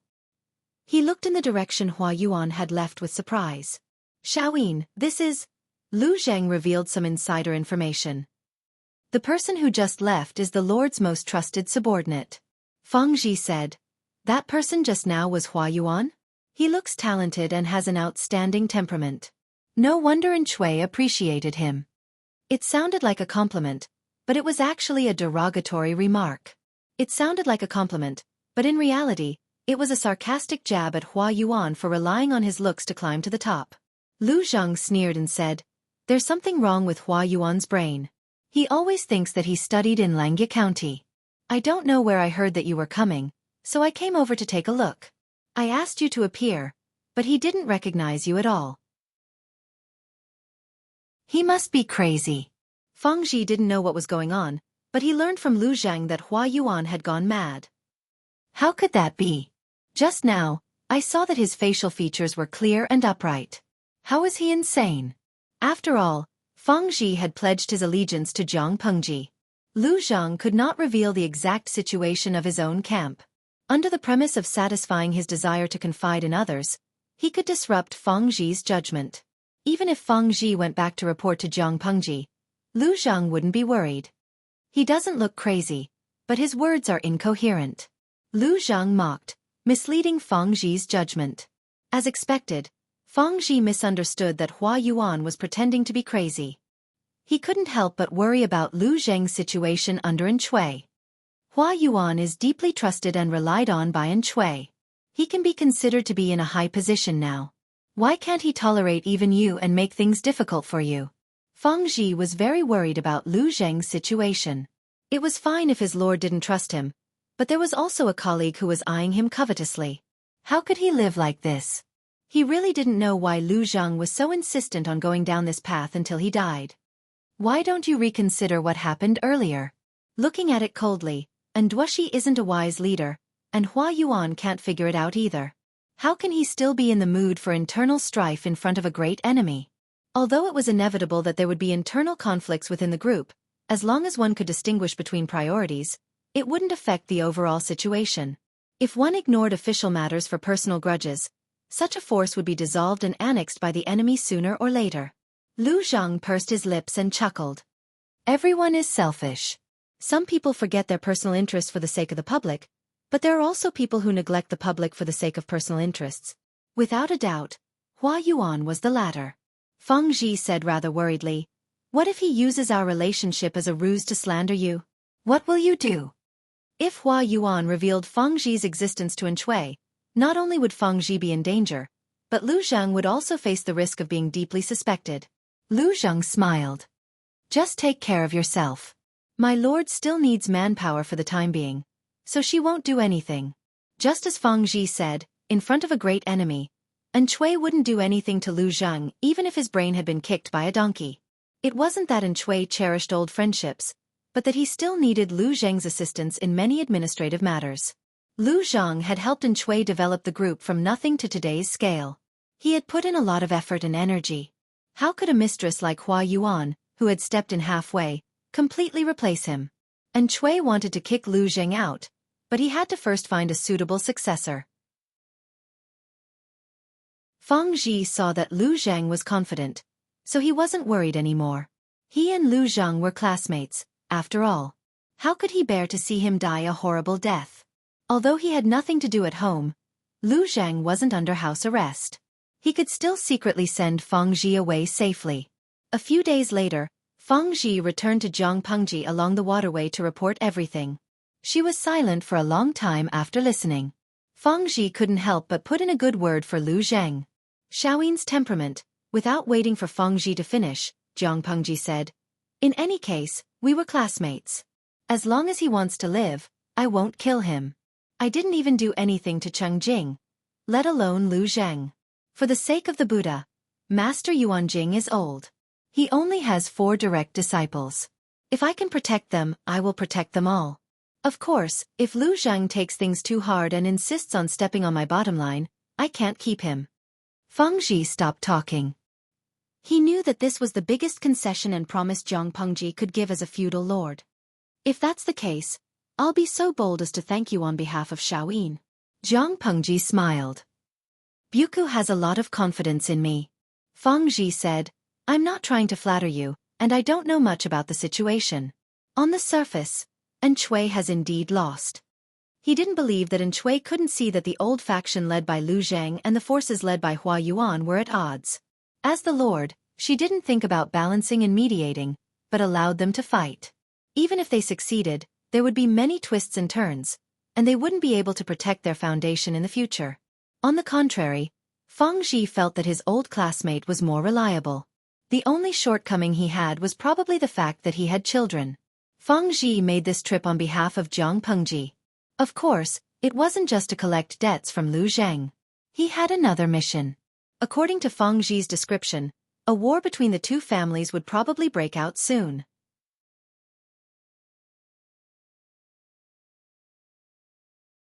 Chapter 16:14. Langjun. This is the boundary of Langya County. Look outside. Spring flowers are blooming. Although it was a chilly season, the terrain of Langya County was different from the outside world. Spring came earlier than usual. Takshu changed out of her heavy, cotton-padded jacket and into a bright, light yellow dress. The hem of this dress was extremely long. When Takshu walked and spun her body half around, the folds of the dress would spread out. She easily spun in a big circle and left an arc in the air. Zhangpengji looked at her blushing cheeks and said with a smile, "Spring is here. You're more delicate. I don't know what honey you ate. Why is it so sweet?" Takshu blushed. Zhangpengji blinked and said, "Don't you know best what honey I ate?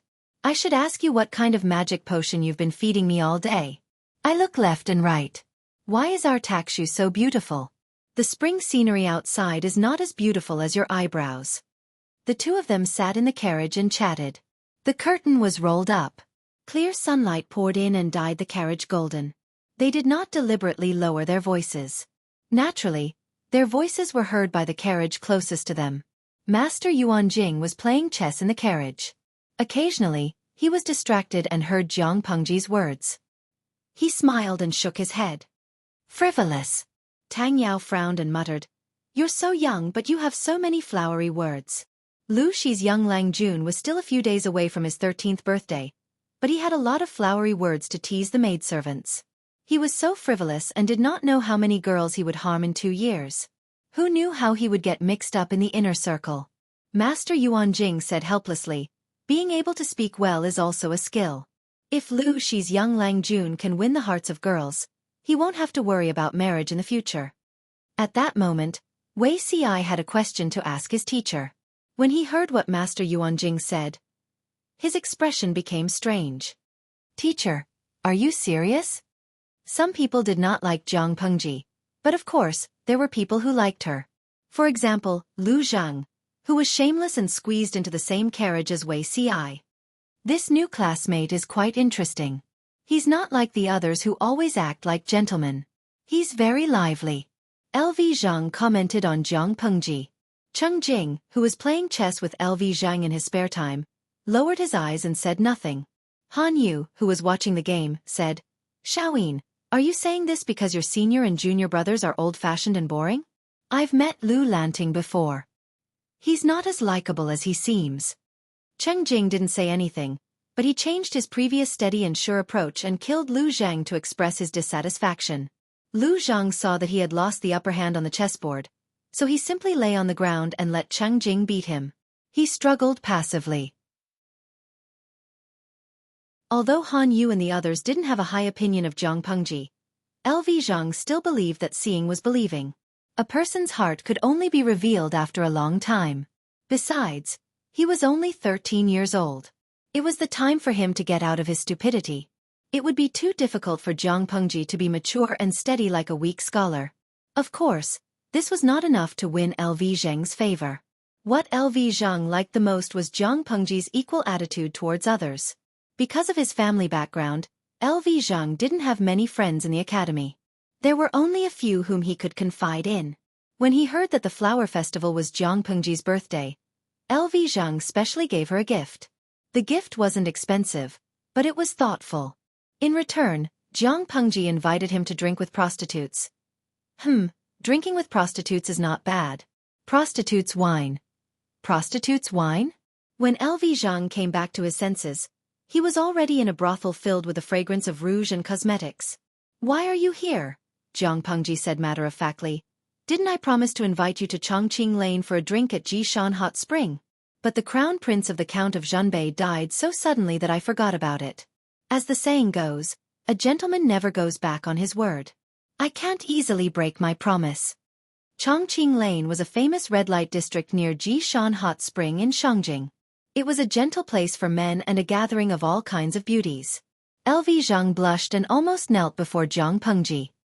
Jishan Hot Spring is Jishan Hot Spring. This is Langya County. What's the difference? LV Zhang wanted to cry but had no tears. If the teacher finds out that we're looking for prostitutes, we'll be finished. His teacher never used a ruler to punish his students. He liked to punish them by making them copy books in all kinds of postures and positions. If he said this, it would probably cause misunderstandings. For example, a while ago, someone broke the rules of the academy and was punished by the teacher to copy books. He had to squat down with bamboo slips weighing more than 10 kilograms on his head. Another time, he was punished to copy in the middle of the night when he was sleepy. He said that he wanted his words to absorb the essence of the sun and the moon. He really didn't know how these crafty and inexhaustible methods came up with them. Zhang Pengji rolled her eyes and said, "Who told you it's looking for prostitutes?" "I said it's drinking. Do you want to stay in the arms of a prostitute?" LV Zhang was speechless. Zhang Pengji said, "I'll only be 13 years old after today. Are you willing to bury a virgin like me in a red-light district?" LV Zhang said, "Really just drinking?" Zhang Pengji said, "Of course. You don't want something else to happen, do you?" LV Zhang felt as if his secret had been exposed. He blushed a little. "Did I say that I want something to happen?" A gentleman is upright. Why would he think of such filthy content? Zhang Pengji curled her lips and said, "Forget it. Which gentleman doesn't leave a descendant? Unless old Wang lives next door." "What do you mean?" Zhang Pengji said, "In ancient times, there was an evil demon who liked to hook up with married women. He often settled next door to his target woman in order to be in a favorable position. He took advantage of the absence of the male owner to have private contact with the woman and secretly conceived a child. According to what you said, a gentleman should be ruthless and abandon his desires. He shouldn't think about relationships between men and women. If he didn't do such things, how would his descendants come about? Most likely old Wang next door worked hard for him. LV Zhang was dumbfounded. He reprimanded her with a red face. What kind of books are you reading at such a young age? You should read more about the sage's words. No, I like beautiful young ladies. LV Zheng's alcohol tolerance was not very good, but Zhang Pengji was not drunk. In the end, she carried the drunk LV Zhang on her shoulder and left. What are you doing in the middle of the night? Carrying him over the wall, Zhang Pengji found 3 sneaky shadows nesting in a remote corner. Their heads were close together and they were looking at something with a candle. Zhang Pengji called out, "Hey, what are you 3 doing?" "Sneaky." The 3 students who were caught panicked. Zhang Pengji threw LV Zhang aside and he lay on his back. She quickly snatched the thing that the 3 of them were trying to hide. She took a look. It was a super luxurious version of the fire avoidance drawing made of bamboo paper. There were movements, expressions, and a plot. One had to know that bamboo paper was extremely expensive at that time. Ordinary books were not even enough for it, let alone drawing a fire avoidance drawing. "You're a new student, right?" Without waiting for Zhang Pengji's response, one of the tall students stepped forward and put his hand on her shoulder, acting like they were very close. "Yes, I just arrived a few days ago. Why are you planning to bribe me? How can this be considered a bribe? This is called sharing blessings and suffering together. I'll lend it to you to broaden your horizons. Don't betray us." TSK, instead of looking at the fire avoidance drawing, it's better to look at the real person. You're still young, you don't understand the fun inside. Although the real person is good, there are flaws in the body. How can it compare to the perfection in the drawing? Zhang Pengji nodded seriously.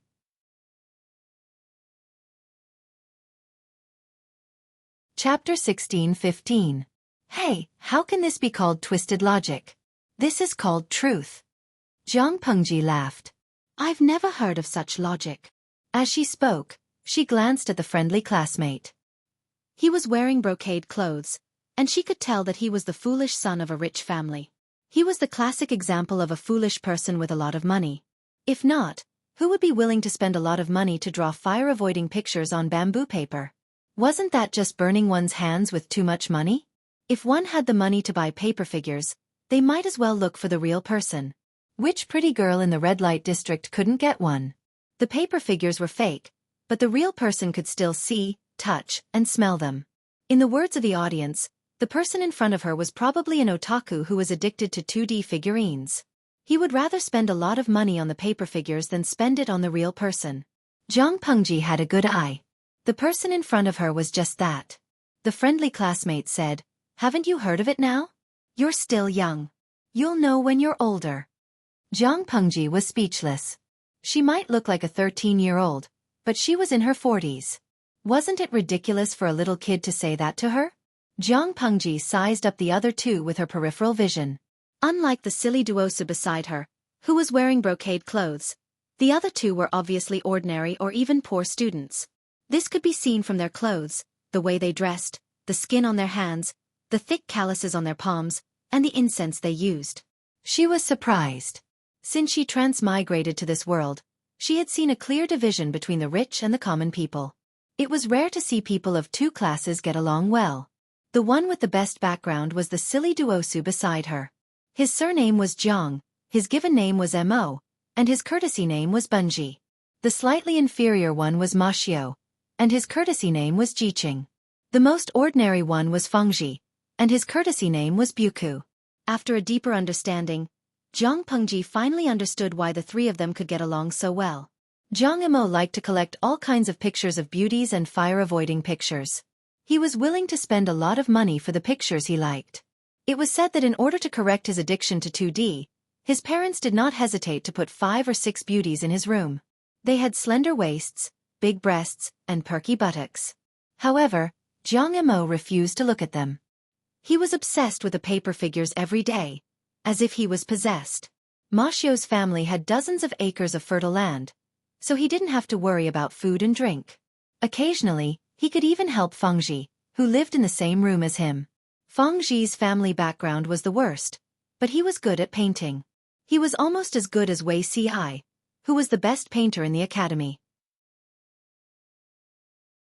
Both of them had their own style. Feng Zhi could accurately capture the characteristics of a person, and could draw them vividly with just a few strokes. In order to earn some extra money, he would occasionally accept some orders, such as the fire avoidance diagram. A few days ago, Zhang Emo spent a lot of money to buy the best bamboo paper and gave it to Feng Zhi to draw the fire-repelling painting.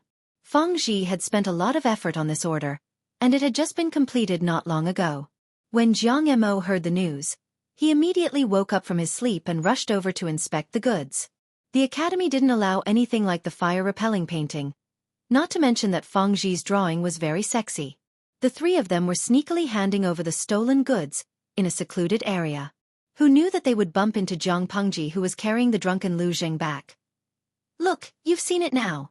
You can't just casually talk about this. Although Zhang Mo was born into a wealthy family, he was not very courageous. To put it bluntly, he was a bit of a coward. Zhang Pengji said. So what if I did? Feng Zhi's face paled. Zhang Mo said, if you say it, the three of us can testify against each other and drag you down with us. Just look at you and LV Xiaoyin's makeup and the smell of alcohol on you. It's obvious that you just came back from the red light district. If we can't escape, then don't even think about escaping. Because each of them had something on the other, they hid it from each other and actually used it to shorten the distance between them. Lu Zhang was completely muddle-headed and entered the camp of the bandits, but Zhang Pengji found Zhang Mo and the other two to be quite fun. Teenagers of this age all liked to brag. Zhang Mo, for example, claimed that he had been through hundreds of battles even though he hadn't even given his virginity to anyone. When they started to talk dirty, each of them blushed at Zhang Pengji's words. They had no actual combat experience and no theory, yet they still learned to brag? Old CG taught them what it meant to be a high level. I know a drawing method that not only looks good, but it can also make people move. Zhang Mo asked curiously, the drawing can move? Feng Zhi was also curious. Zhang Pengji explained the most basic drawing method, and the three of them smiled meaningfully. Lu Zhang, who had been dragged down with him, folded his arms coldly. Haha, Ma Xiao and the others loved to study, but Zhang Pengji and Zhang Mo preferred to skip class. When they heard that there was a girl with outstanding beauty, the two of them would always go over to take a look. You don't like real people. Why are you so enthusiastic? Zhang Mo said, people have flaws, but they also have strengths. If everyone's different strengths were combined, wouldn't they be perfect? Zhang Pengji was speechless. To put it bluntly, it was for the sake of her paper dolls. If she collected too many materials, there would always be unexpected incidents, such as the little tyrant kidnapping a girl. Lu Zhang wanted to keep the peace, but Zhang Pengji couldn't bear to see the little tyrant be so arrogant, and she couldn't bear to see the beautiful girl fall into the evil hands. What do you plan to do? That family is nothing, but this is Langya County, not Hejian County. The magistrate of Liuzhou is far away in Chongzhou. How can he protect you? Lu Zhang and Zhang Pengji had known each other for a long time. He knew that she had a bad temper and it was a headache. Zhang Pengji said, a man dressed up as a woman. Tonight, all of you wait for a good show. She changed into women's clothes and entered the little tyrant's manor. She tied the whole family to the beam of the house and whipped them. The four of them were stunned by her actions. Lu Zhang took out a handful of melon seeds from his sleeve. The four of them lined up and leaned against the low wall to watch Zhang Pengji's passionate performance. The corner of Ma Xiao's mouth twitched. You actually brought this? Lu Zhang snorted. Teacher gave it to me yesterday. It was newly cooked by the master's wife. If you don't like it, don't eat it. I want to save some. How could the three of them dislike it? They each grabbed a handful and started munching on the melon seeds. All right, you guys. My hand hurts from whipping, but you guys are enjoying the show. Zhang Mo laughed. You can't say that. You used your hands, but we used our mouths. Everyone worked hard. Lu Zhang said, I couldn't tell, but you look pretty in women's clothes. Without waiting for Zhang Pengji to refute, Zhang Mo said, is Lanting's appearance considered pretty? If I were to dress up as a woman, I would definitely be prettier than him. Lanting doesn't look like one at all. He should at least find a few steamed buns to pad his chest. Look at his pea-shaped body. I wonder how the little tyrant's eyes worked. He didn't notice anything unusual. The young lady he had his eyes on has all the qualities she should have. Zhang Pengji was speechless. Ma Xiu laughed. If Lanting is a woman, then her husband is most likely interested in men. Feng Zhi also said, not necessarily. Maybe she's a woman who likes to polish her mirror. Zhang Pengji laughed coldly.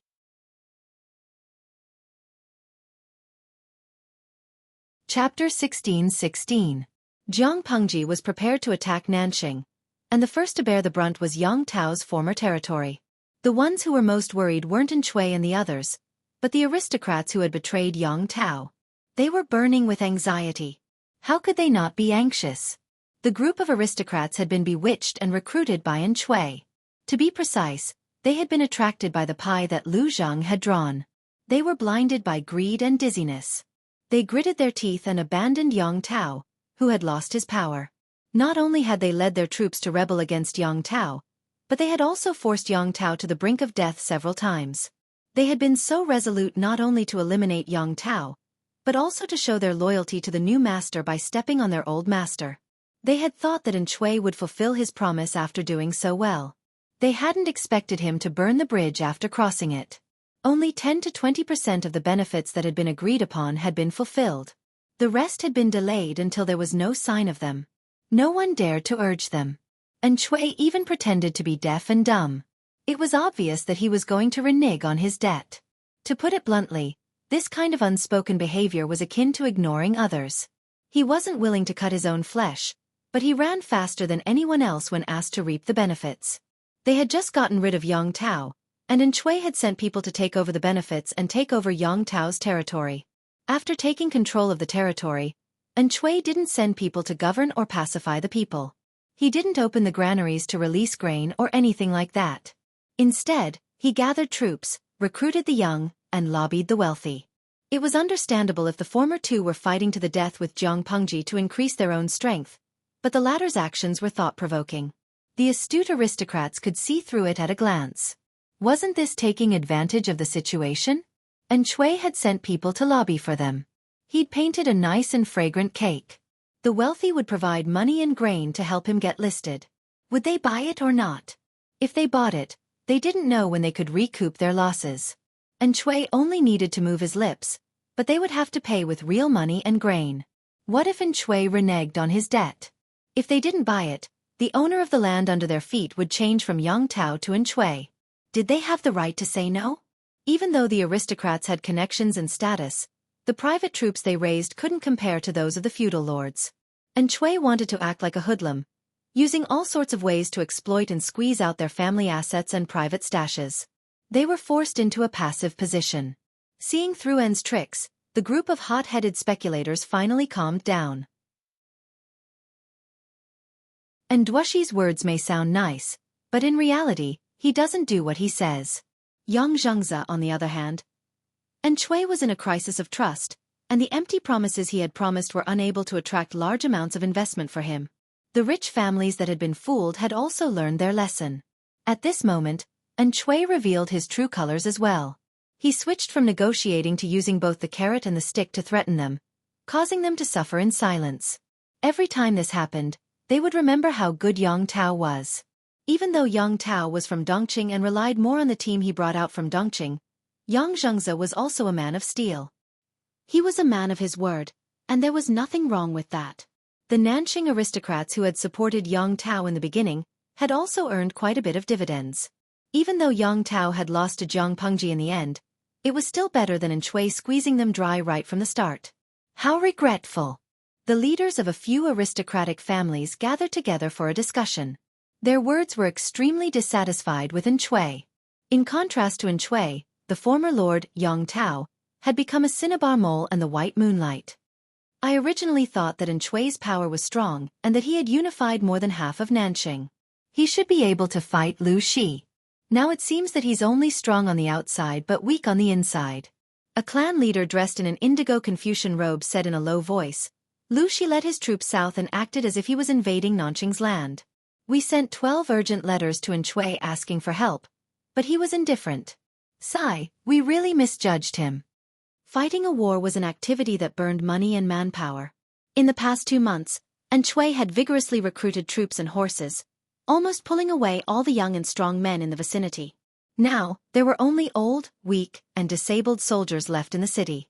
Every family could gather more than 10,000 elites, but it was not a long-term solution. Zhang Pengji was a vassal who had unified Dongqing. The 10,000 elites were not even enough to fill the gaps between her teeth. It was too late to spend money to recruit troops and horses to defend the city. The young and strong men in the vicinity were like chives. They had long been harvested by that greedy fellow, Xueqi, over and over again. They were all bald. Without the young and strong men as the main force, how could they defend against Zhang Pengji's wolf-like army? It would be fine if it was just Zhang Pengji, but Zhang Pengji did not hold grudges against Yang Tao and allowed him to assist in training the troops. With Yan Lin's assistance, the two of them had a tacit understanding of each other.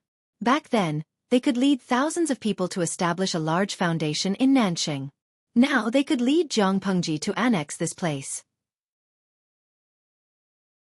Zhang Pengji was not familiar with the territory of Nanxing, but Yan Lin and his old officials were very familiar with each other. In less than 3 or 4 days, the border was in a state of emergency. Zhang Pengji's navy was divided into several groups and headed south at the same time. Their momentum was unstoppable. Why are you regretting this now? We didn't gather here to reflect on Yang Tao's actions. No matter how much they regretted it, it was water that had been poured out. They should think about the current situation and how to overcome the difficulties before them. Everyone kept silent and looked at each other, staring at each other with their eyes wide open. It seemed like no one was willing to be the first to stand out. Since you all have your reservations and refuse to speak, then I'll show my incompetence and throw a brick to attract jade. It was not a good thing for the atmosphere to be stiff, so someone could not sit still. He said, "In my humble opinion, there are only 3 options before us now." Which 3? Everyone hurriedly asked. The first option is to prepare rations and gather troops to fight Lu Shi to the death. Isn't this like throwing an egg against a rock? Someone sighed gloomily. There was no difference between saying it and not saying it. The second option is to treat Xueqi the way we treated Yang Tao. Everyone looked at each other after hearing this. This suggestion was too rash. Zhang Pengji would not be moved if they stabbed Yang Tao first and Xueqi the next. If Zhang Pengji encountered a strong enemy, would they defect to their new master and stab her in the back? If they defected to Zhang Pengji, they would be lucky not to die, let alone taste the sweetness of dividends. This won't do. If we do this, how will the world view us? Forgive me for being unable to agree to such an immoral act. One by one, the other clan leaders agreed with this argument. They were the role models of the aristocratic families. How could they do evil things that were fickle for their own interests? Isn't there one more option? What's the last option? The man said. The last option. Why don't we stake it all on one throw and do our best to help Xueqi succeed?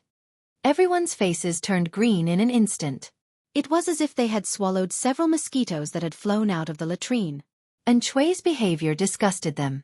If they were to empty their pockets to help Xueqi, regardless of whether Xueqi won or lost, they would lose anyway.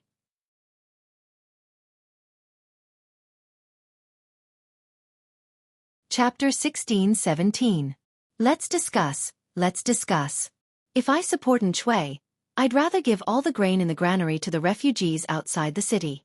At least the refugees could say a word of thanks. Even if they were fed to the beasts would know how to guard their homes. What did he get for giving him and that? Xueqi is a scoundrel. A scoundrel, a stubborn, crafty, and evil person. From this, it could be seen that Xueqi had infuriated this group of people. Otherwise, they would not have given him such a low evaluation. Everyone was silent, but their expressions showed that they agreed with the old chief's evaluation. Xueqi was truly a good-for-nothing. For the next few days, the battle situation became more and more tense, and the aura of war once again enveloped this quiet water town that was showing signs of decline. Everyone paid close attention to where Zhang Pengji's army was fighting.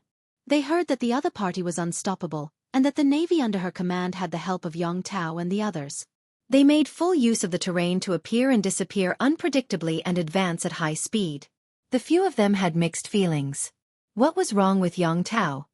Did he still defeat the vassal? Don't you have the low-key and dispirited look of a defeated vassal? Was it normal for the front lines to be so active? Jiang Pengji did not care about him. Was she not afraid that he would use his personal charm to secretly take over the military power? They realized that Yang Tao was really a magical man, and Jiang Pengji was even more of a magical woman. Seeing that the two of them were working together without any ill feelings, someone said sarcastically, "TSK, Yang Zhengze wasn't forced to turn his power to Nanxing back then. He was obviously a spy sent by Lu Shi, wasn't he?" They had every reason to believe that Yang Tao had come to Nanxing to scout for Jiang Pengji and act as the vanguard. Just look at how the two of them were cooperating so well. Where was the previous tit-for-tat attitude? Yang Tao and the others were familiar with the situation in Nanxing. This information was exactly what Jiang Pengji needed urgently. Just as everyone was hoping that Jiang Pengji's troops and horses would not be able to adapt to the difference in the weather between the north and the south, and that an epidemic would happen, they realized expressionlessly that the enemy was almost at their doorstep. This group of people felt deeply aggrieved. Most of the soldiers under Jiang Pengji's command were northerners. Even if they were trained, their swimming skills could not be compared to the soldiers of Nanxing. Dongqing's climate was dry, while Nanxing's was hot and humid with lots of rain. With such a huge difference in climate, they should not have been acclimatized. In the end, it was another slap in the face. Jiang Pengji's smooth sailing made them doubt the accuracy of the history books. The talk about acclimatization and the frequent outbreaks of diseases were all fake? Little did they know that the so-called acclimatization and diseases, other than physical differences, were more related to poor military hygiene and inadequate medical standards. As a general in the interstellar era, how could Jiang Pengji not know this? She had been in the army for so many years, and no matter how many soldiers she had never slacked on the discipline and hygiene of the barracks. Strict adherence to military discipline was the most important quality of elites, and camp hygiene was the foundation of the logistics of the three armies. After nearly 10 years of strict discipline, the soldiers in the tent had gotten used to it. As long as the conditions allowed, they would pay attention. If the conditions of war weren't good, and they couldn't even care about their lives, no one would be so picky about hygiene. No matter how they complained, it was an indisputable fact that the enemy was about to arrive. Similarly, there wasn't much time left for them to hesitate. Initially, there were a few people who wanted to throw away their pride and extend an olive branch to Jiang Pengji. Once they heard that the vanguard was Yang Tao, they immediately retreated. If they really surrendered, they would probably be killed by Yang Tao before they could even see the person in question. After the deed was done, Yang Tao would frame them, tarnish their reputation, and give all their family assets to Jiang Pengji. Jiang Pengji would turn a blind eye to Yang Tao's actions. If they died, they would have died in vain. It was quite sad to think about it this way. They couldn't surrender. That would be courting death. They also couldn't bet on Xueqi. That would be like throwing a meat bun at a dog. There was no return. After thinking about it, it was better for them to move away with their families. They couldn't afford to offend them, but they could hide from them. The world was so big. They didn't believe that Jiang Pengji could lead Yang Tao to conquer every inch of land.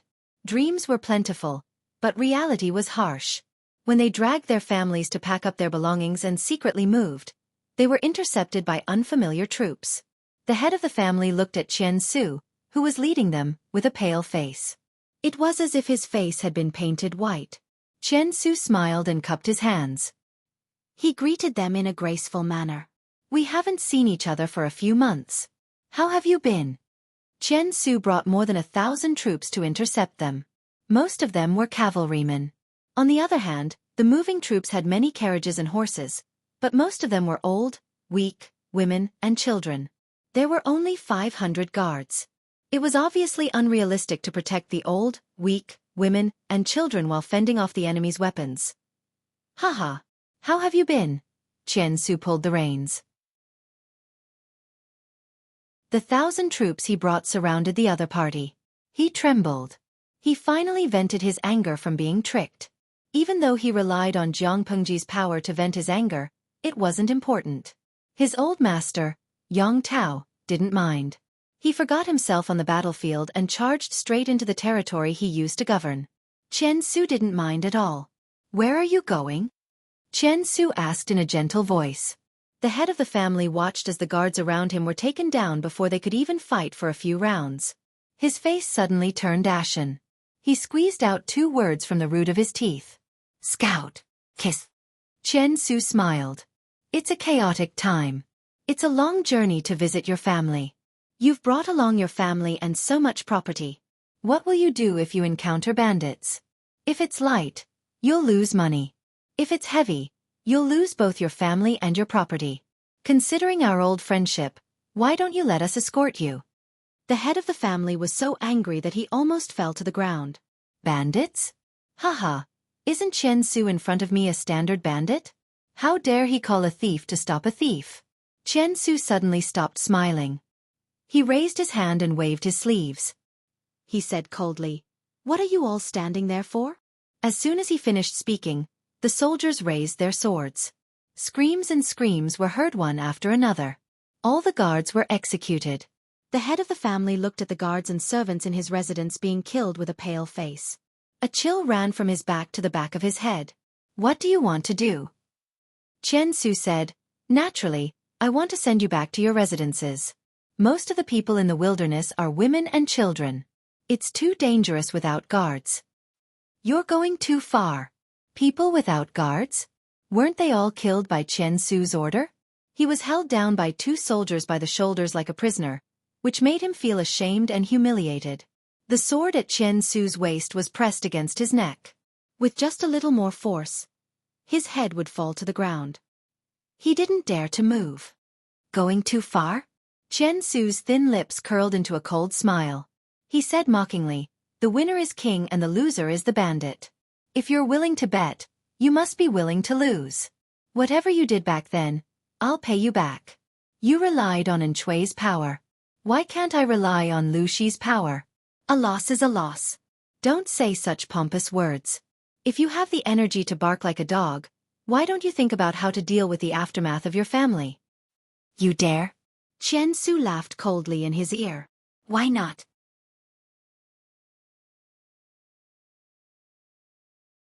Chapter 16-18. No one expected Yang Tao to come so fast.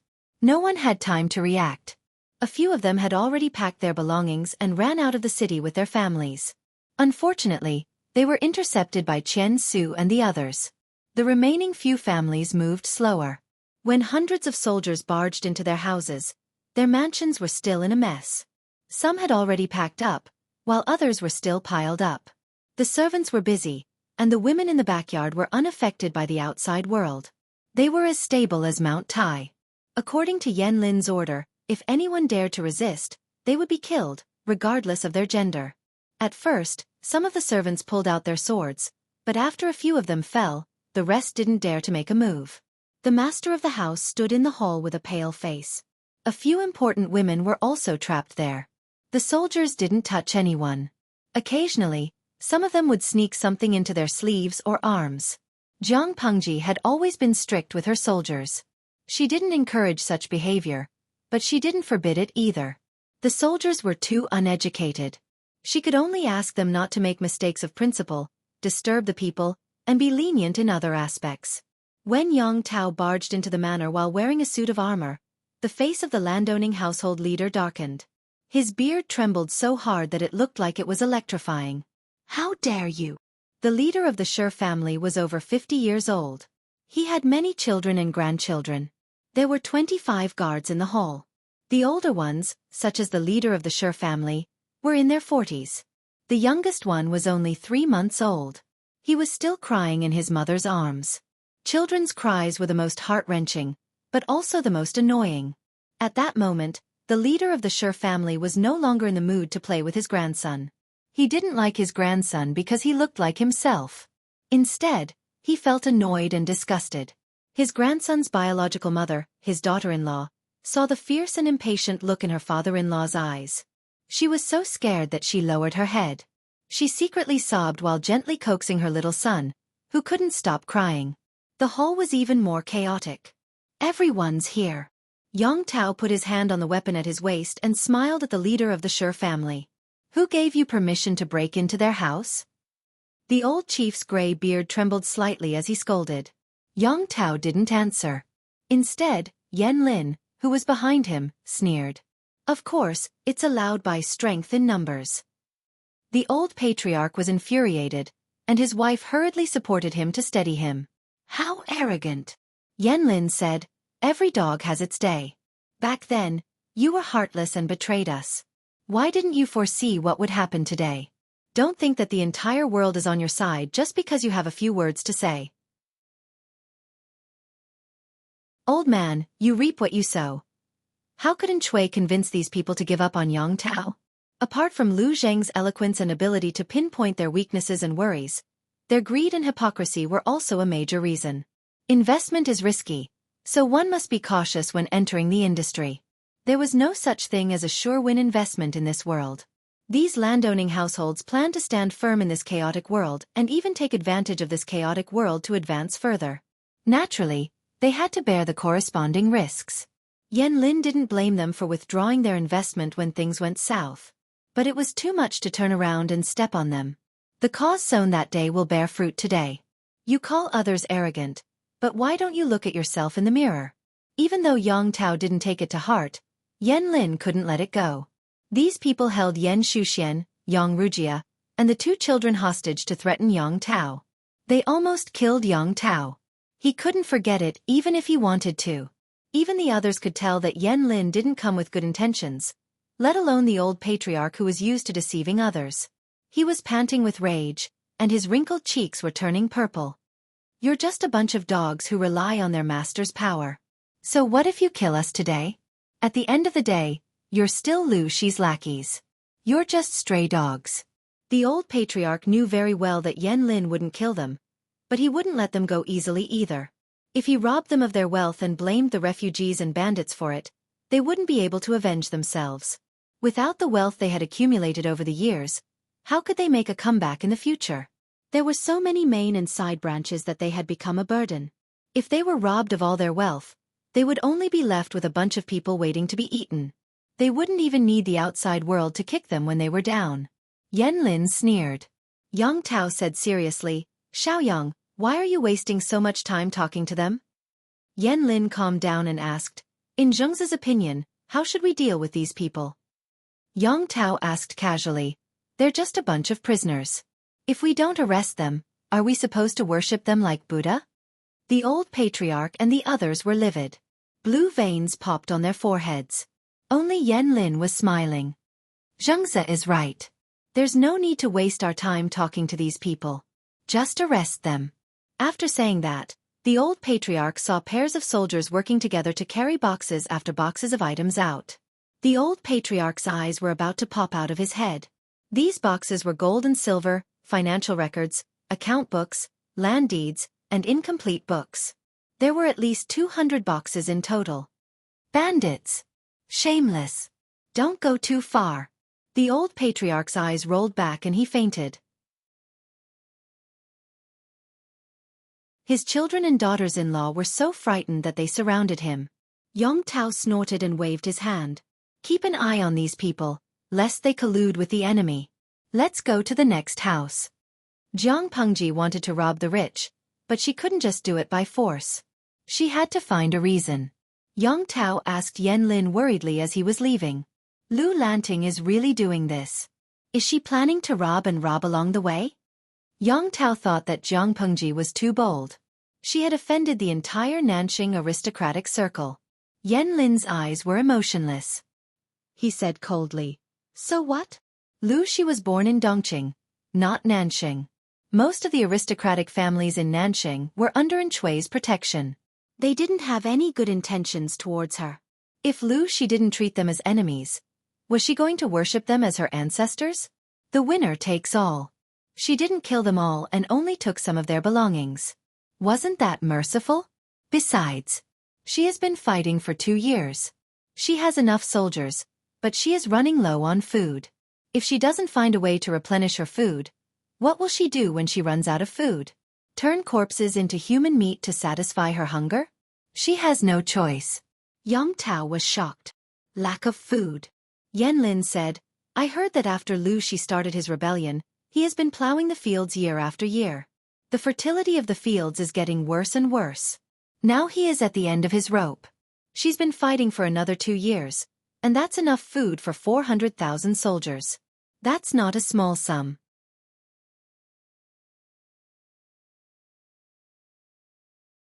Chapter 16:19. Yan Lin saw it clearly. His guess was right. However, he did not know that Jiang Pengji had found a way to increase the fertility of the land 2 years ago, and that Dou Shi, who came from a farming family, was in charge of improving the fertility of the land. The increase in production last year was not high, but it stopped the downward trend. Looking at the situation, the output should recover a little this year. As long as they could continue farming, not only would the people in the rear not lack food, but the pressure on the front lines would also be greatly reduced. Even so, the financial expenditure was still in deficit. Jiang Pengji had been using the private treasury to subsidize the expenditure, which was barely enough to maintain the balance. In order to not collapse in the future, it was necessary to beat up the local tycoons and plunder their wealth. Not only that, Jiang Pengji imitated the predecessors of the previous dynasty and did something even more outrageous. She sent the gold raiding officers to plunder the funerary goods from the ancestral graves. Of course, these things were done in secret. The tomb robbers disguised themselves as ordinary tomb robbers and tried their best not to touch the funerary objects in the coffins. Jiang Pengji had a very good reputation among the common people. She pretended to be innocent in front of the common people. One moment, she said that the robbers' holes were left behind by the barbarians from the 4 tribes of Nanman. Another moment, she said that the robbers' holes were committed by roaming bandits. The Nanxing aristocrats who had their ancestral graves plundered could only vomit blood. She really dares to do it. Yong Tao was speechless. Digging up someone's ancestral grave was such a shameless thing, and the key point was that he could even clear his name. This operation was too terrifying. The people of this generation were too easy to fool. They always felt that manipulating public opinion was like playing a game. A duke who had ordered to plunder the dead and embezzle the living could actually wash himself clean like a white lotus. The world was getting more and more magical. Speaking of which, Yan Lin said, I think Wei Zixiao is scarier. Why? Yong Tao didn't understand. Wei Zixiao is the only gentleman I've ever seen who can stand shoulder to shoulder with Xiao Yang. How is he scary? Yong Tao wished he could use all the words he knew to describe Yan Lin and Wei Ci. Yan Lin sighed. He couldn't bear to tell his best friend the truth. Yong Tao did not know that Wei Ci had single-handedly manipulated the people's opinions of inverting right from wrong and secretly inciting the people to hate the rich and the aristocratic families. Because Jiang Pengji never disturbed the people when she fought a war, she basically built wherever she fought. Her reputation among the people had always been good. On the contrary, most of Nanshang's aristocratic families did not do anything, and the commoners had long been resentful of them. Part of the reason for the calamity of the southern barbarians was due to the aristocratic family's manipulation of power. On one side was Jiang Pengji, who had brought them stability and protection. On the other side was the Nanxing aristocrats who had previously oppressed and exploited them. The latter had a negative and strong image in the eyes of the people, but now they jumped out to complain that their ancestral graves had been stolen by the shameless Jiang Pengji. Who would the people believe more? He didn't need to investigate to know he would choose Jiang Pengji. Just as the navy that Wei Ci had secretly released had said, the Duke of Lanting had been fighting for more than 10 years and had experienced countless battles. For many years, she did not even disturb the common people once. She did not even touch the common people's fertile fields and family wealth. Why would she do something so immoral as digging up the ancestral graves of others? That's impossible. Even people with poor logic would be fooled by the seemingly reasonable excuse, not to mention the common people who were 99% illiterate. Anyway, you should stay away from. Yan Lin swallowed his words and corrected himself. Men and women should stay away from each other. One of them killed, while the other passed the knife to the victim and was responsible for cleaning up the crime scene and framing the victim. He couldn't afford to offend them. Not only was Jiang Pengji powerful, but she also had the upper hand in public opinion. This loss, those unlucky Nanxing aristocrats had no choice but to eat it. Yong Tao spent half a month conquering half of the province. The situation in the other provinces was also very gratifying. News of victory came one after another. Jiang Pengji ate a few more bowls of rice because of this. The reason why the war was going so smoothly was because of the enemy's passive resistance. When the people heard that Xueqi had plundered the young men of the 2 provinces at the border of Nanxing, some people were confused. Isn't Xueqi planning to give up? Tisk, if he really gave up, why would he fight the war? Wouldn't it be more straightforward to surrender with his troops? He most likely has some conspiracy and plans to wait for the enemy to exhaust himself. Some people were confused, while others saw clearly and had their own thoughts. Nanxing has been in chaos for almost 10 years. There is a shortage of young men, and the people are extremely poor. Rather than disperse the troops to defend the provinces, it's better to concentrate the troops to defend the most fertile, easily defensible, and difficult to attack areas. Our army is on an expedition, so supplies are difficult, but Xueqi doesn't have to worry about that. Jiang Pengji had come thousands of miles to attack Xueqi's doorstep, and he had to bring his own food when he went out. Xueqi was sitting at his doorstep defending, and when he was hungry, he went to the kitchen to take a bite of a pancake. It went without saying who had the advantage in logistics. Everyone suspected that Xueqi wanted to fight a war of attrition with Jiang Pengji. Whoever could not hold on first would leave.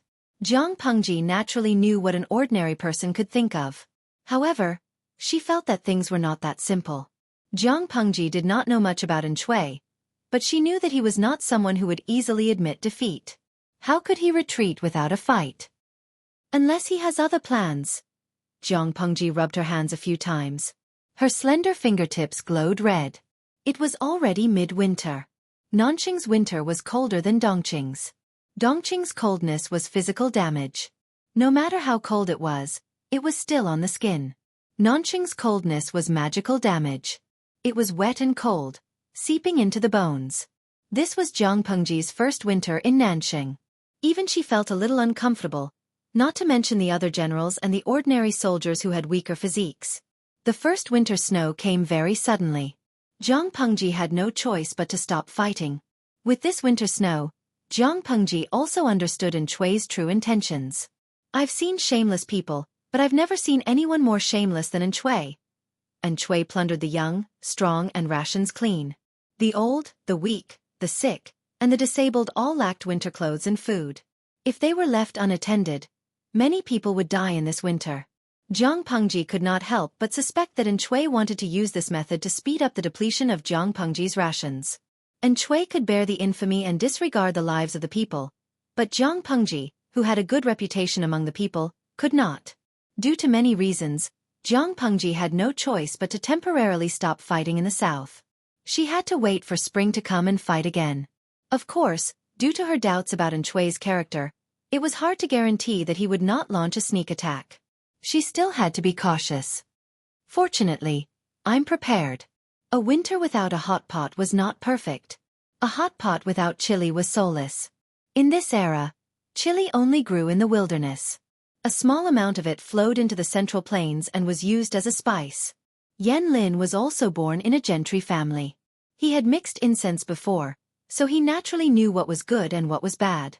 He did not understand why Jiang Pengji had sent people to deliver more than 20 jars of dried chili. Yan Lin speculated, although this thing can drive away the cold, it has a strong and pungent smell. The soldiers might not be used to it. Yang Tao opened the secret report sent by Jiang Pengji. He had a strange expression on his face. Lu Lanting said, "This thing is to be boiled in water before drinking." Not only that, but she also gave each general a set of warming cauldrons.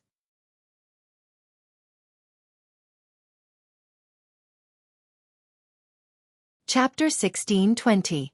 Yan Lin politely declined the offer of dried chili and chili powder soup. Although most of the ingredients were edible, the chili powder was too strong. Yan Lin, who lived a delicate life, rejected it. "How dare you eat Lu Shi's food?" Seeing Yang Tao's eagerness, Yan Lin felt a little tired. "Why not? Are you afraid that Lu Lanting will harm me? You've used so much chili powder to send the entire army to hell just to harm me? Xiao Yang thinks too highly of me." Yang Tao looked innocent, but he knew that there were some things that did not need to be said out loud. "I heard that Lanting likes to warm cauldrons too. It's probably her hobby. It's not a big deal to have a few meals." Yang Tao held a small jar of finely ground chili powder in one hand. He dipped his finger into it and licked it. An indescribably spicy taste filled his tongue, and he began to salivate. Although it was his first time tasting chili powder, it was not bad. Yang Tao dipped his finger into it again. He smacked his lips. He had fallen in love with chili powder the first time he tasted it, and the second time he tasted it, he fell in love with it. Seeing Yang Tao's unhygienic behavior, Yan Lin could not help but say, "Don't cook that jar in the pot." Yang Tao asked Yan Lin in surprise as he sipped the chili powder, savoring the spicy taste in his mouth. "Why?" Yan Lin glanced at his finger and frowned in disgust. "It's dirty." He did not want to eat Yang Tao's saliva. The thought of it disgusted him. Not only did Yan Lin have obsessive-compulsive disorder, but he was also a clean freak. It was just that he rarely showed it during battles. Yang Tao understood. He smiled and said, "It's okay. Lu Lanting gave me enough. I'll get you a new jar." Yan Lin was speechless. He did not say that he wanted to eat it. Jiang Pengji explained in detail how to make different kinds of spicy broth and the importance of chili powder in barbecuing. Yang Tao was right. Yang Tao, who was not a fan of warming cauldrons, suddenly fell in love with this way of eating. Nanxing was humid and cold, but after eating the spicy cauldron, he did not feel cold. Instead, he felt sweaty. In this season, the taste of spicy hot tripod was really great, especially for someone like Yang Tao who had a strong taste. Eating spicy food was like finding his true love, and he wanted to eat hot tripod every meal. In the end, his stomach couldn't take it, and he frequently went to the toilet. "How old are you? You still can't control your mouth." Yan Lin was speechless when he saw the red pimples on Yang Tao's face. It looked like he had eaten too much spicy food, which had caused internal heat to build up in his body. He didn't have time to vent it. It wasn't serious, but Yang Tao's childishness still left him speechless. Yang Tao was. Yang Yan looked pale. Was. Yang Tao was Yan was. Sigh, people only live for a few decades. If they can't do whatever they want, what's the point of living? Yang Tao now ate chili peppers as a side ingredient for every meal. He couldn't live without spicy food. He always felt that the previous gap of 20 to 30 years had been filled. Cutting off the chili and continuing to eat bland dishes was simply asking for his life. Yan Lin couldn't help but sneer. He asked the kitchen to prepare some light porridge and pickled bitter gourd for Yang Tao. No matter how Yang Tao begged for mercy, Yan Lin was not moved. He had been too lenient with Yang Tao in the past. Now, it was time for him to suffer a little and wake up. I really don't know how Lu Shi discovered the use of this thing.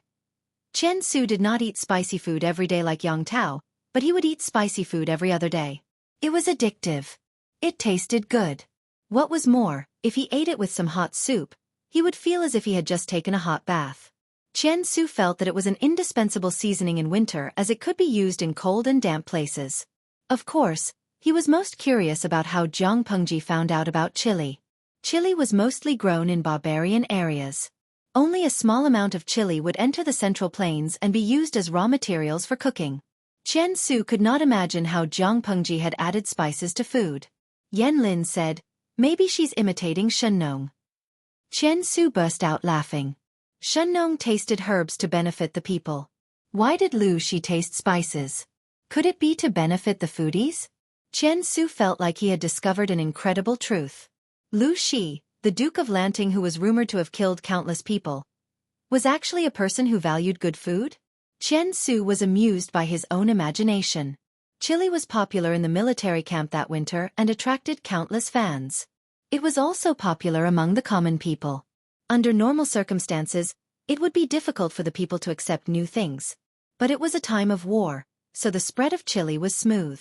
Apart from chili, Jiang Pengji distributed some warm clothes to the people.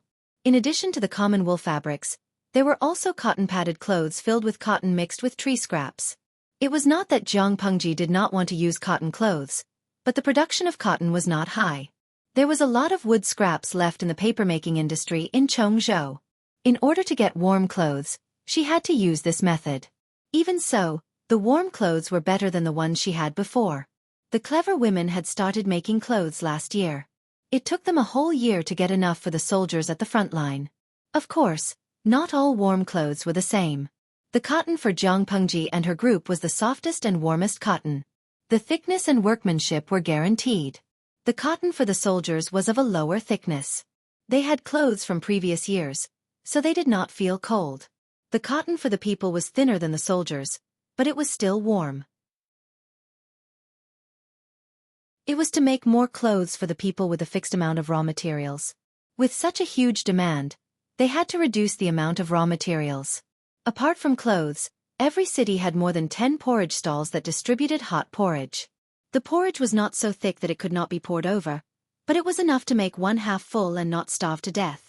This was the best that Jiang Pengji could take care of the people around her while ensuring the supply of food for the soldiers. Did she not have the ability to feed the people well? Of course not. She was still in contact with the old chief. She did not know where he had gone recently. It was not a problem to provide a large amount of food. Taking a step back, without the old chief, there was still the shop in the system. Without the system, the price of white rice in the shop was so low that it could be supplied to the whole army in bulk. But this was the last resort. Jiang Pengji would not touch it unless it was the last resort. Unless there was another natural disaster like the earthquake in Shangjing and Dongqing that could not be resisted by humans. Jiang Pengji did not want to give the world the image of an unprincipled Virgin Mary.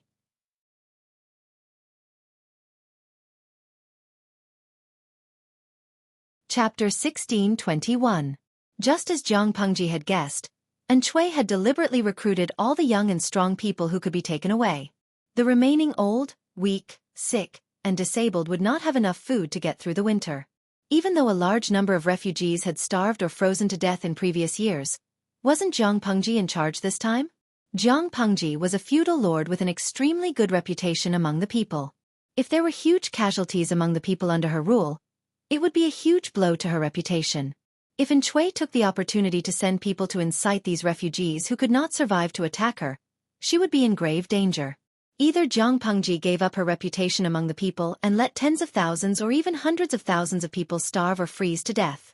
Otherwise, Jiang Pengji would embezzle the provisions used for the war.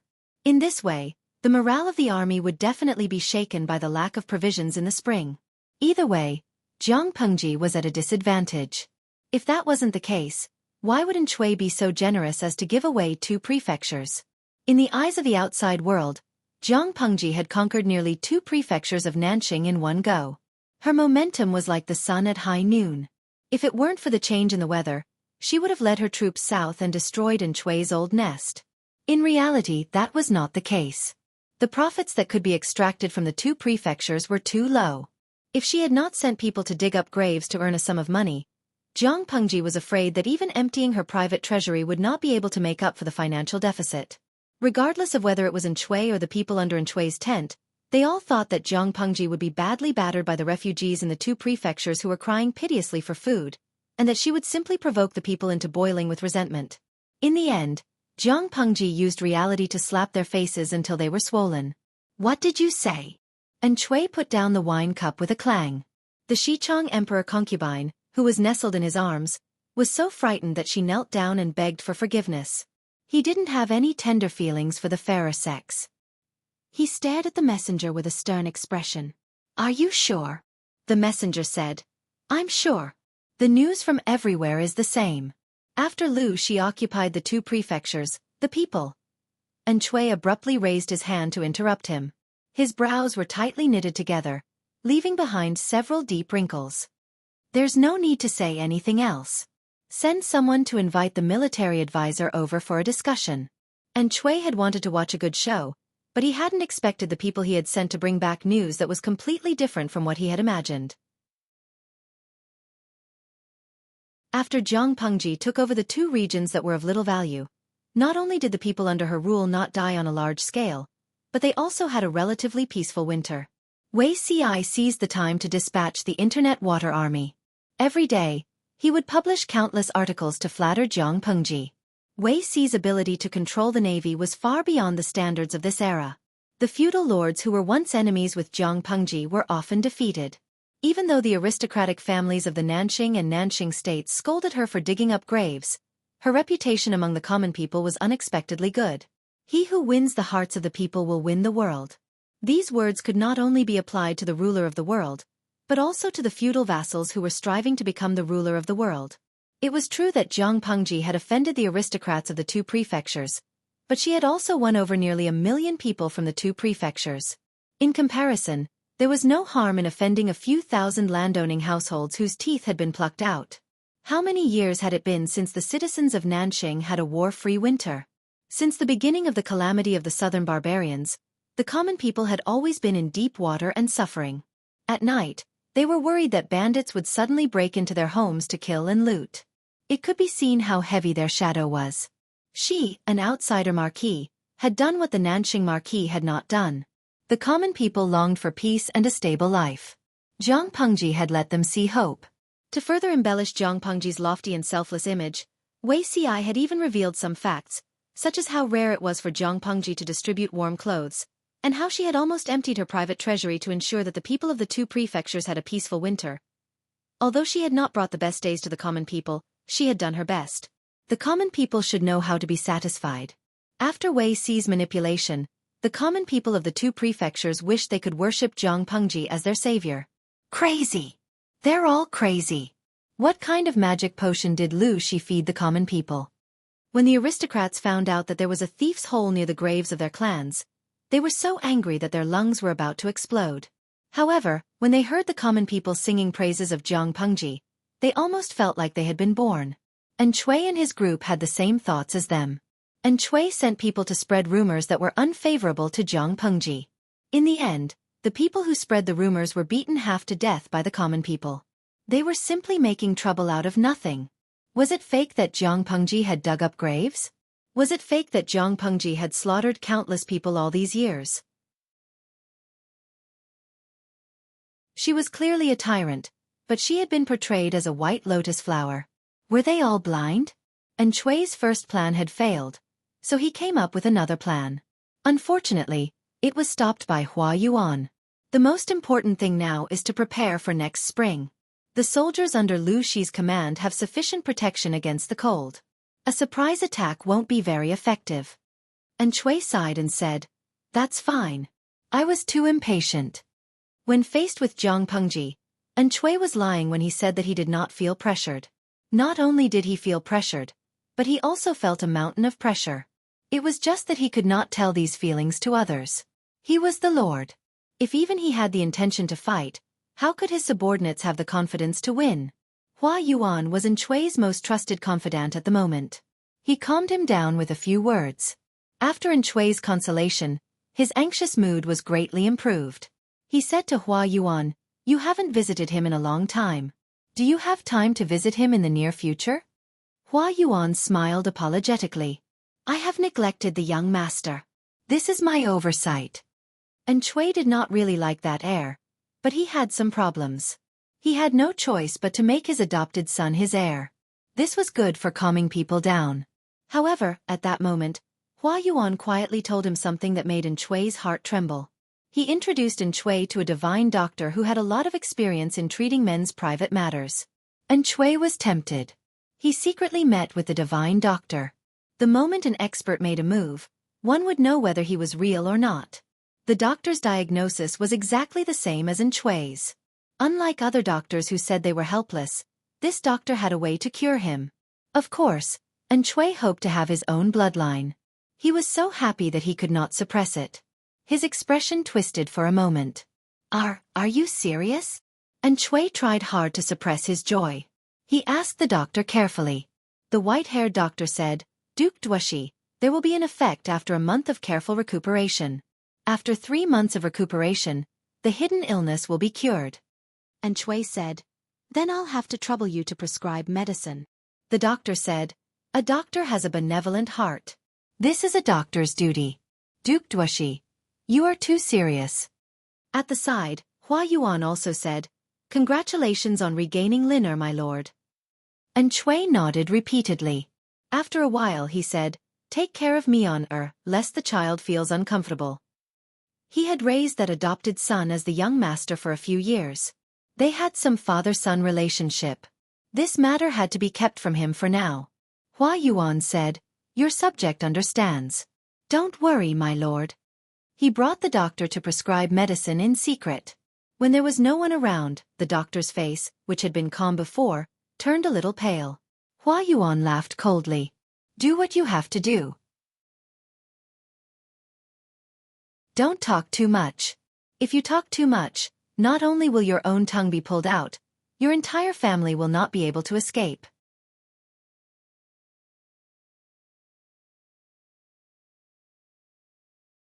Chapter 16:22. There was no emotion in Hua Yuan's eyes. He was so cold that it made one's heart tremble. His aura made even the old physician, who was used to seeing life and death, tremble. He was an ordinary physician. He had spent his entire life practicing medicine and saving lives. No matter who his patients were or what status they had, he treated them all the same. Even though his medical skills were not low among his peers, the old physician felt that he was still far from being the leading doctor of his dreams. In order to live up to the promise he had made when he first entered the profession, he had never let his guard down for decades. He had never expected that the clean reputation he had maintained for most of his life would be destroyed by his own hands. This young man before him had threatened him with the lives of his entire family and even his relatives. The old physician had no choice but to comply. He had struggled at first. He and Hua Yuan had lied to Xueqi and misdiagnosed others. Wasn't this going against his medical ethics? However, the old physician knew the consequences of going against Hua Yuan. He could clearly see that Hua Yuan was definitely not a person who cared about human lives. Killing people was as normal as eating and drinking to him. The old physician had experienced a mental torture. In the end, he had given up on his integrity and helped Hua Yuan commit evil deeds. He only hoped that after Hua Yuan achieved his goal, the other would be merciful, or find some conscience and spare the old physician's family. Even though the old physician was old, he wasn't blind. He knew one thing: the more one knew, the earlier one would die. If the old physician knew Hua Yuan's secret, would the latter let him live? Clearly, this was impossible. The old physician knew that he would die after this. Do you have a secret formula for aiding pregnancy? Hua Yuan leaned against the medicine cabinet and watched the old physician write down the formula. He suddenly asked, scaring the old physician so much that his hands trembled. Aiding pregnancy, this. The old physician said awkwardly. Duke Xueqi's body looks no different from an ordinary man's, and he can even sleep with women. However, his seed is dead. No matter how fertile the soil is, a dead seed can't germinate. Even though the old physician had many accomplishments in this field and had cured many men with fertility problems in the past, he really could not do anything about Xueqi's situation. Even if he had a secret formula for aiding pregnancy, Xueqi could not impregnate a woman. This would be making things difficult for the old man. Hua Yuan pinched a piece of dry grass to his lips and smiled indifferently. I know that Duke Xueqi's body is no different from a natural eunuch. I don't need you to remind me. A man who couldn't get a woman pregnant, even if he became a feudal lord, would still be an eunuch. Hua Yuan had always been certain that he was Lu Shi. How could he let a crippled man order him around? He also wanted this world. Thus, Xueqi was an obstacle in Hua Yuan's eyes, a stumbling block that he had to get rid of. The old doctor asked awkwardly, if that's the case, why do you need to use a secret formula to aid in pregnancy? Half of Hua Yuan's body was leaning against the medicine cabinet. His slightly loose Confucian robe made him look extremely flirtatious. There was a hint of a smile in his eyes and he looked a little cynical. However, behind this flirtatious was a poison that could seal one's throat at the sight of blood. The old physician secretly sighed and thought that it was a pity. Didn't you diagnose Duke Xueqi and say that he has a small chance of impregnating a woman after a month of recuperation? Hua Yuan sneered and countered with a question. On the contrary, the old physician was rendered speechless. What a lot of information. Xueqi couldn't possibly impregnate a woman. If Hua Yuan's secret formula to aid in pregnancy made Xueqi's woman pregnant. From this, it could be deduced that the child in her belly would definitely belong to old Wang next door. Xueqi was going to be cuckolded. The old physician secretly clicked his tongue. As a physician, he was used to seeing birth, aging, sickness, death, and disputes. Some of the fights and tricks of the rich were even more complicated and bizarre than what was described in the novels of the common folk. Art came from life and was above life. That was roughly what it meant. Was Hua Yuan trying to make Xueqi a cuckold and have his own bloodline replace Xueqi's position as the heir? For a moment, all kinds of melodramatic plots came one after another. The old physician could only sigh inwardly. The rich and powerful really knew how to play. How could an ordinary person think of such a dirty trick? Not only did he want to make someone die without an heir, He also wanted to eat him until he died with regrets. Just tell me directly. Yes or no? Hua Yuan sneered. The faster and stronger the effects, the better. The old physician said anxiously, bearing children is a natural heavenly Tao. It has a lot to do with the physical condition of both the man and the woman. It's like the soil in spring plowing and a seed full of vitality. Only when the two meet will they bear a rich fruit. If the seed is weak and the soil is fertile, the fetus will most likely die in the womb. If the seed is strong and the soil is barren, even if the child can be born successfully, the child will be born with a congenital deficiency. If someone interferes with natural reproduction, even if the child is successful, the child that is born will most likely be. He rambled on for a while, but Hua Yuan only responded with 9 words. Just tell me directly. Yes or no? Yes, the old physician said in a low voice. But that prescription is too strong. If the woman takes it, it will definitely harm her body. That's good. Remember to make a copy for me. Hua Yuan took the prescription from the old physician's hands and had him make a few more doses of medicine. Because Hua Yuan had given Xueqi hope of regaining his bloodline, the latter valued the former even more.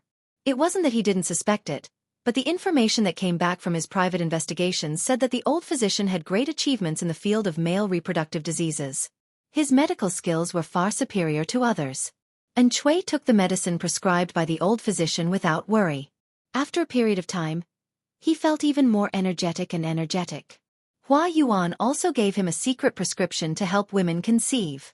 This secret prescription was harmless to the fetus, but it would drain the mother's essence in exchange for the most suitable environment for Lin Er's birth. And Xueqi was overjoyed, but he was not too satisfied with Hua Yuan's plan to give these medicines to the Xichang imperial concubine. How can a mere imperial concubine of a fallen nation be qualified to bear my child? And Xueqi placed great importance on bloodline. The Xichang imperial concubine was beautiful and literate. She had good qualities, but her background was not good. Even if Xueqi was obsessed with his child, he did not want his future child to have such a lowly mother. She's just using her to test the doctor's prescription. If the effects of the prescription are real, it's not too late for the Lord to choose a mistress with a noble bloodline for the young master. The son is valued by his mother. The position of the young master will definitely belong to the future young master. Every word he said and every action he did made Xueqi feel extremely comfortable. Even though Hua Yuan was the West master who had adopted his son, Hua Yuan still valued him, the Lord, and the future young master. This was good.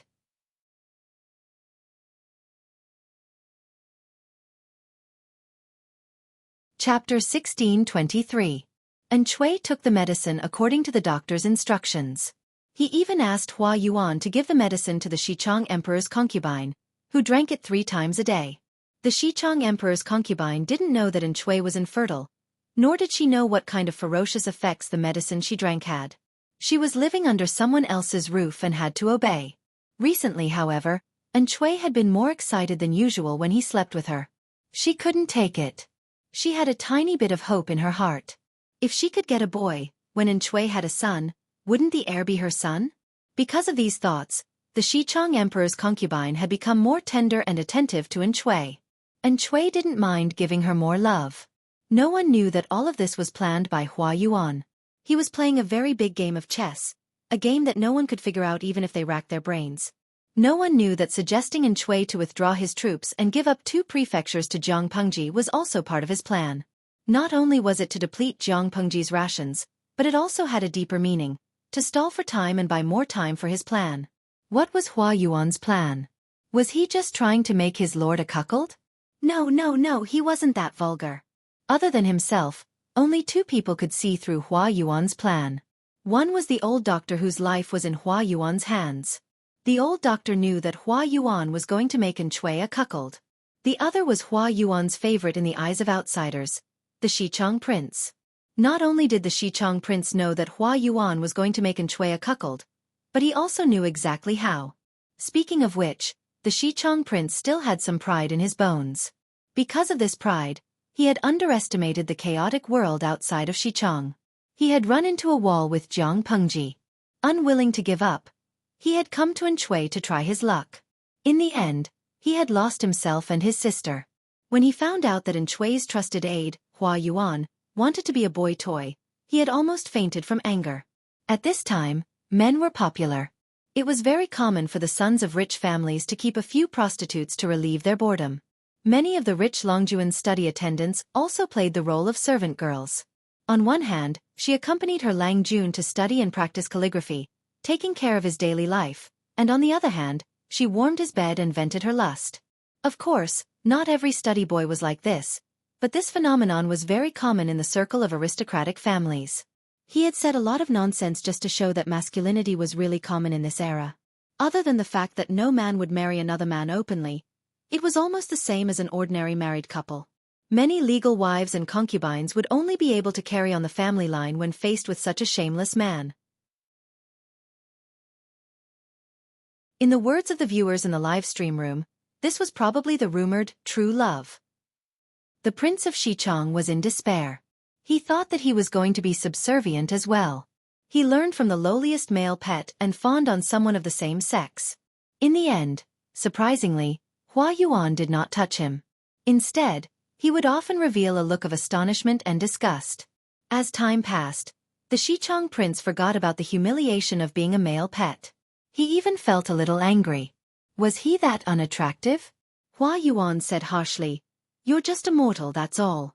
Have sex with you? I'm afraid of getting dirty." The Prince of Xichang was so angry that he almost fainted. Before the imperial family fell, he was also famous in the capital. How could he be considered an ordinary person? How much better was Hua Yuan? He actually thought that he was dirty? Hua Yuan could tell what was going on in his mind.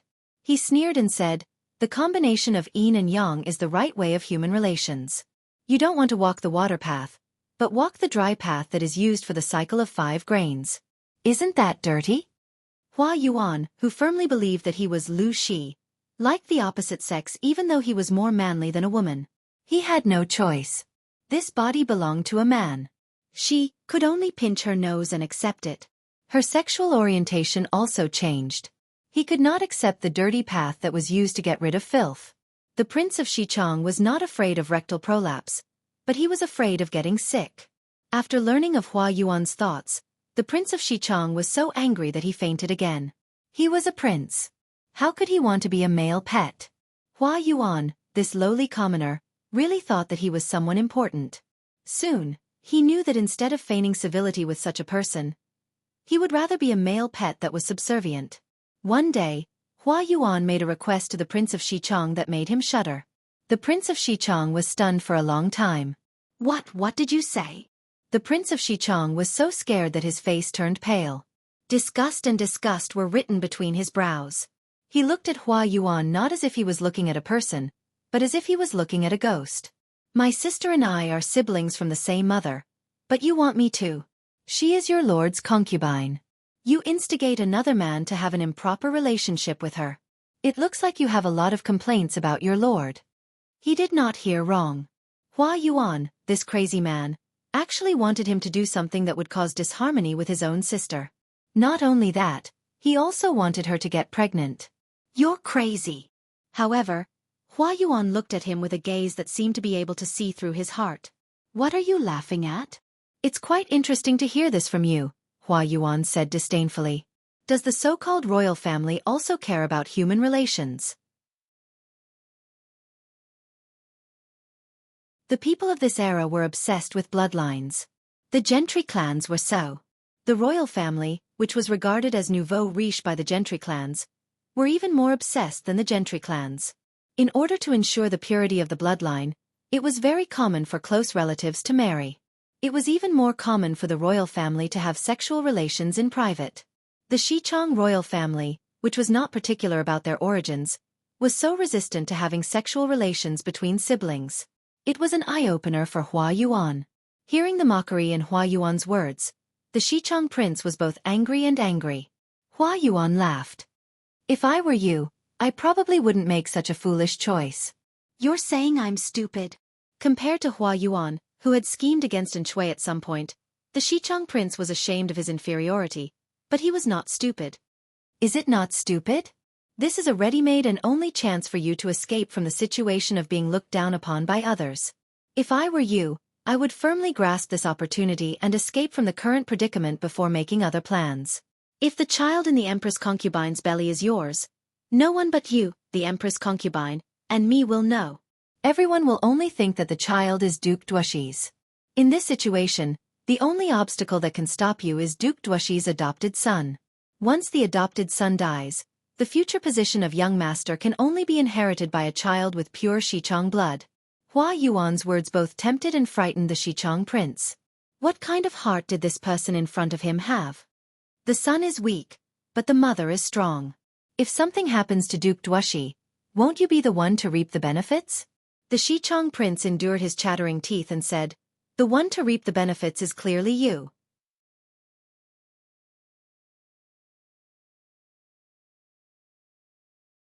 Chapter 16:24.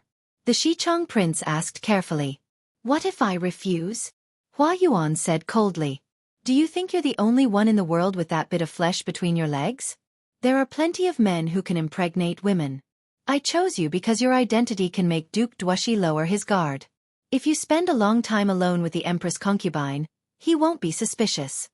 To make Xueqi a cuckold, there had to be time and space for the adulterer to fully display his skills. When he had asked Xueqi for the prince to be his male pet, it was only because the prince's identity was useful and Xueqi would not be suspicious.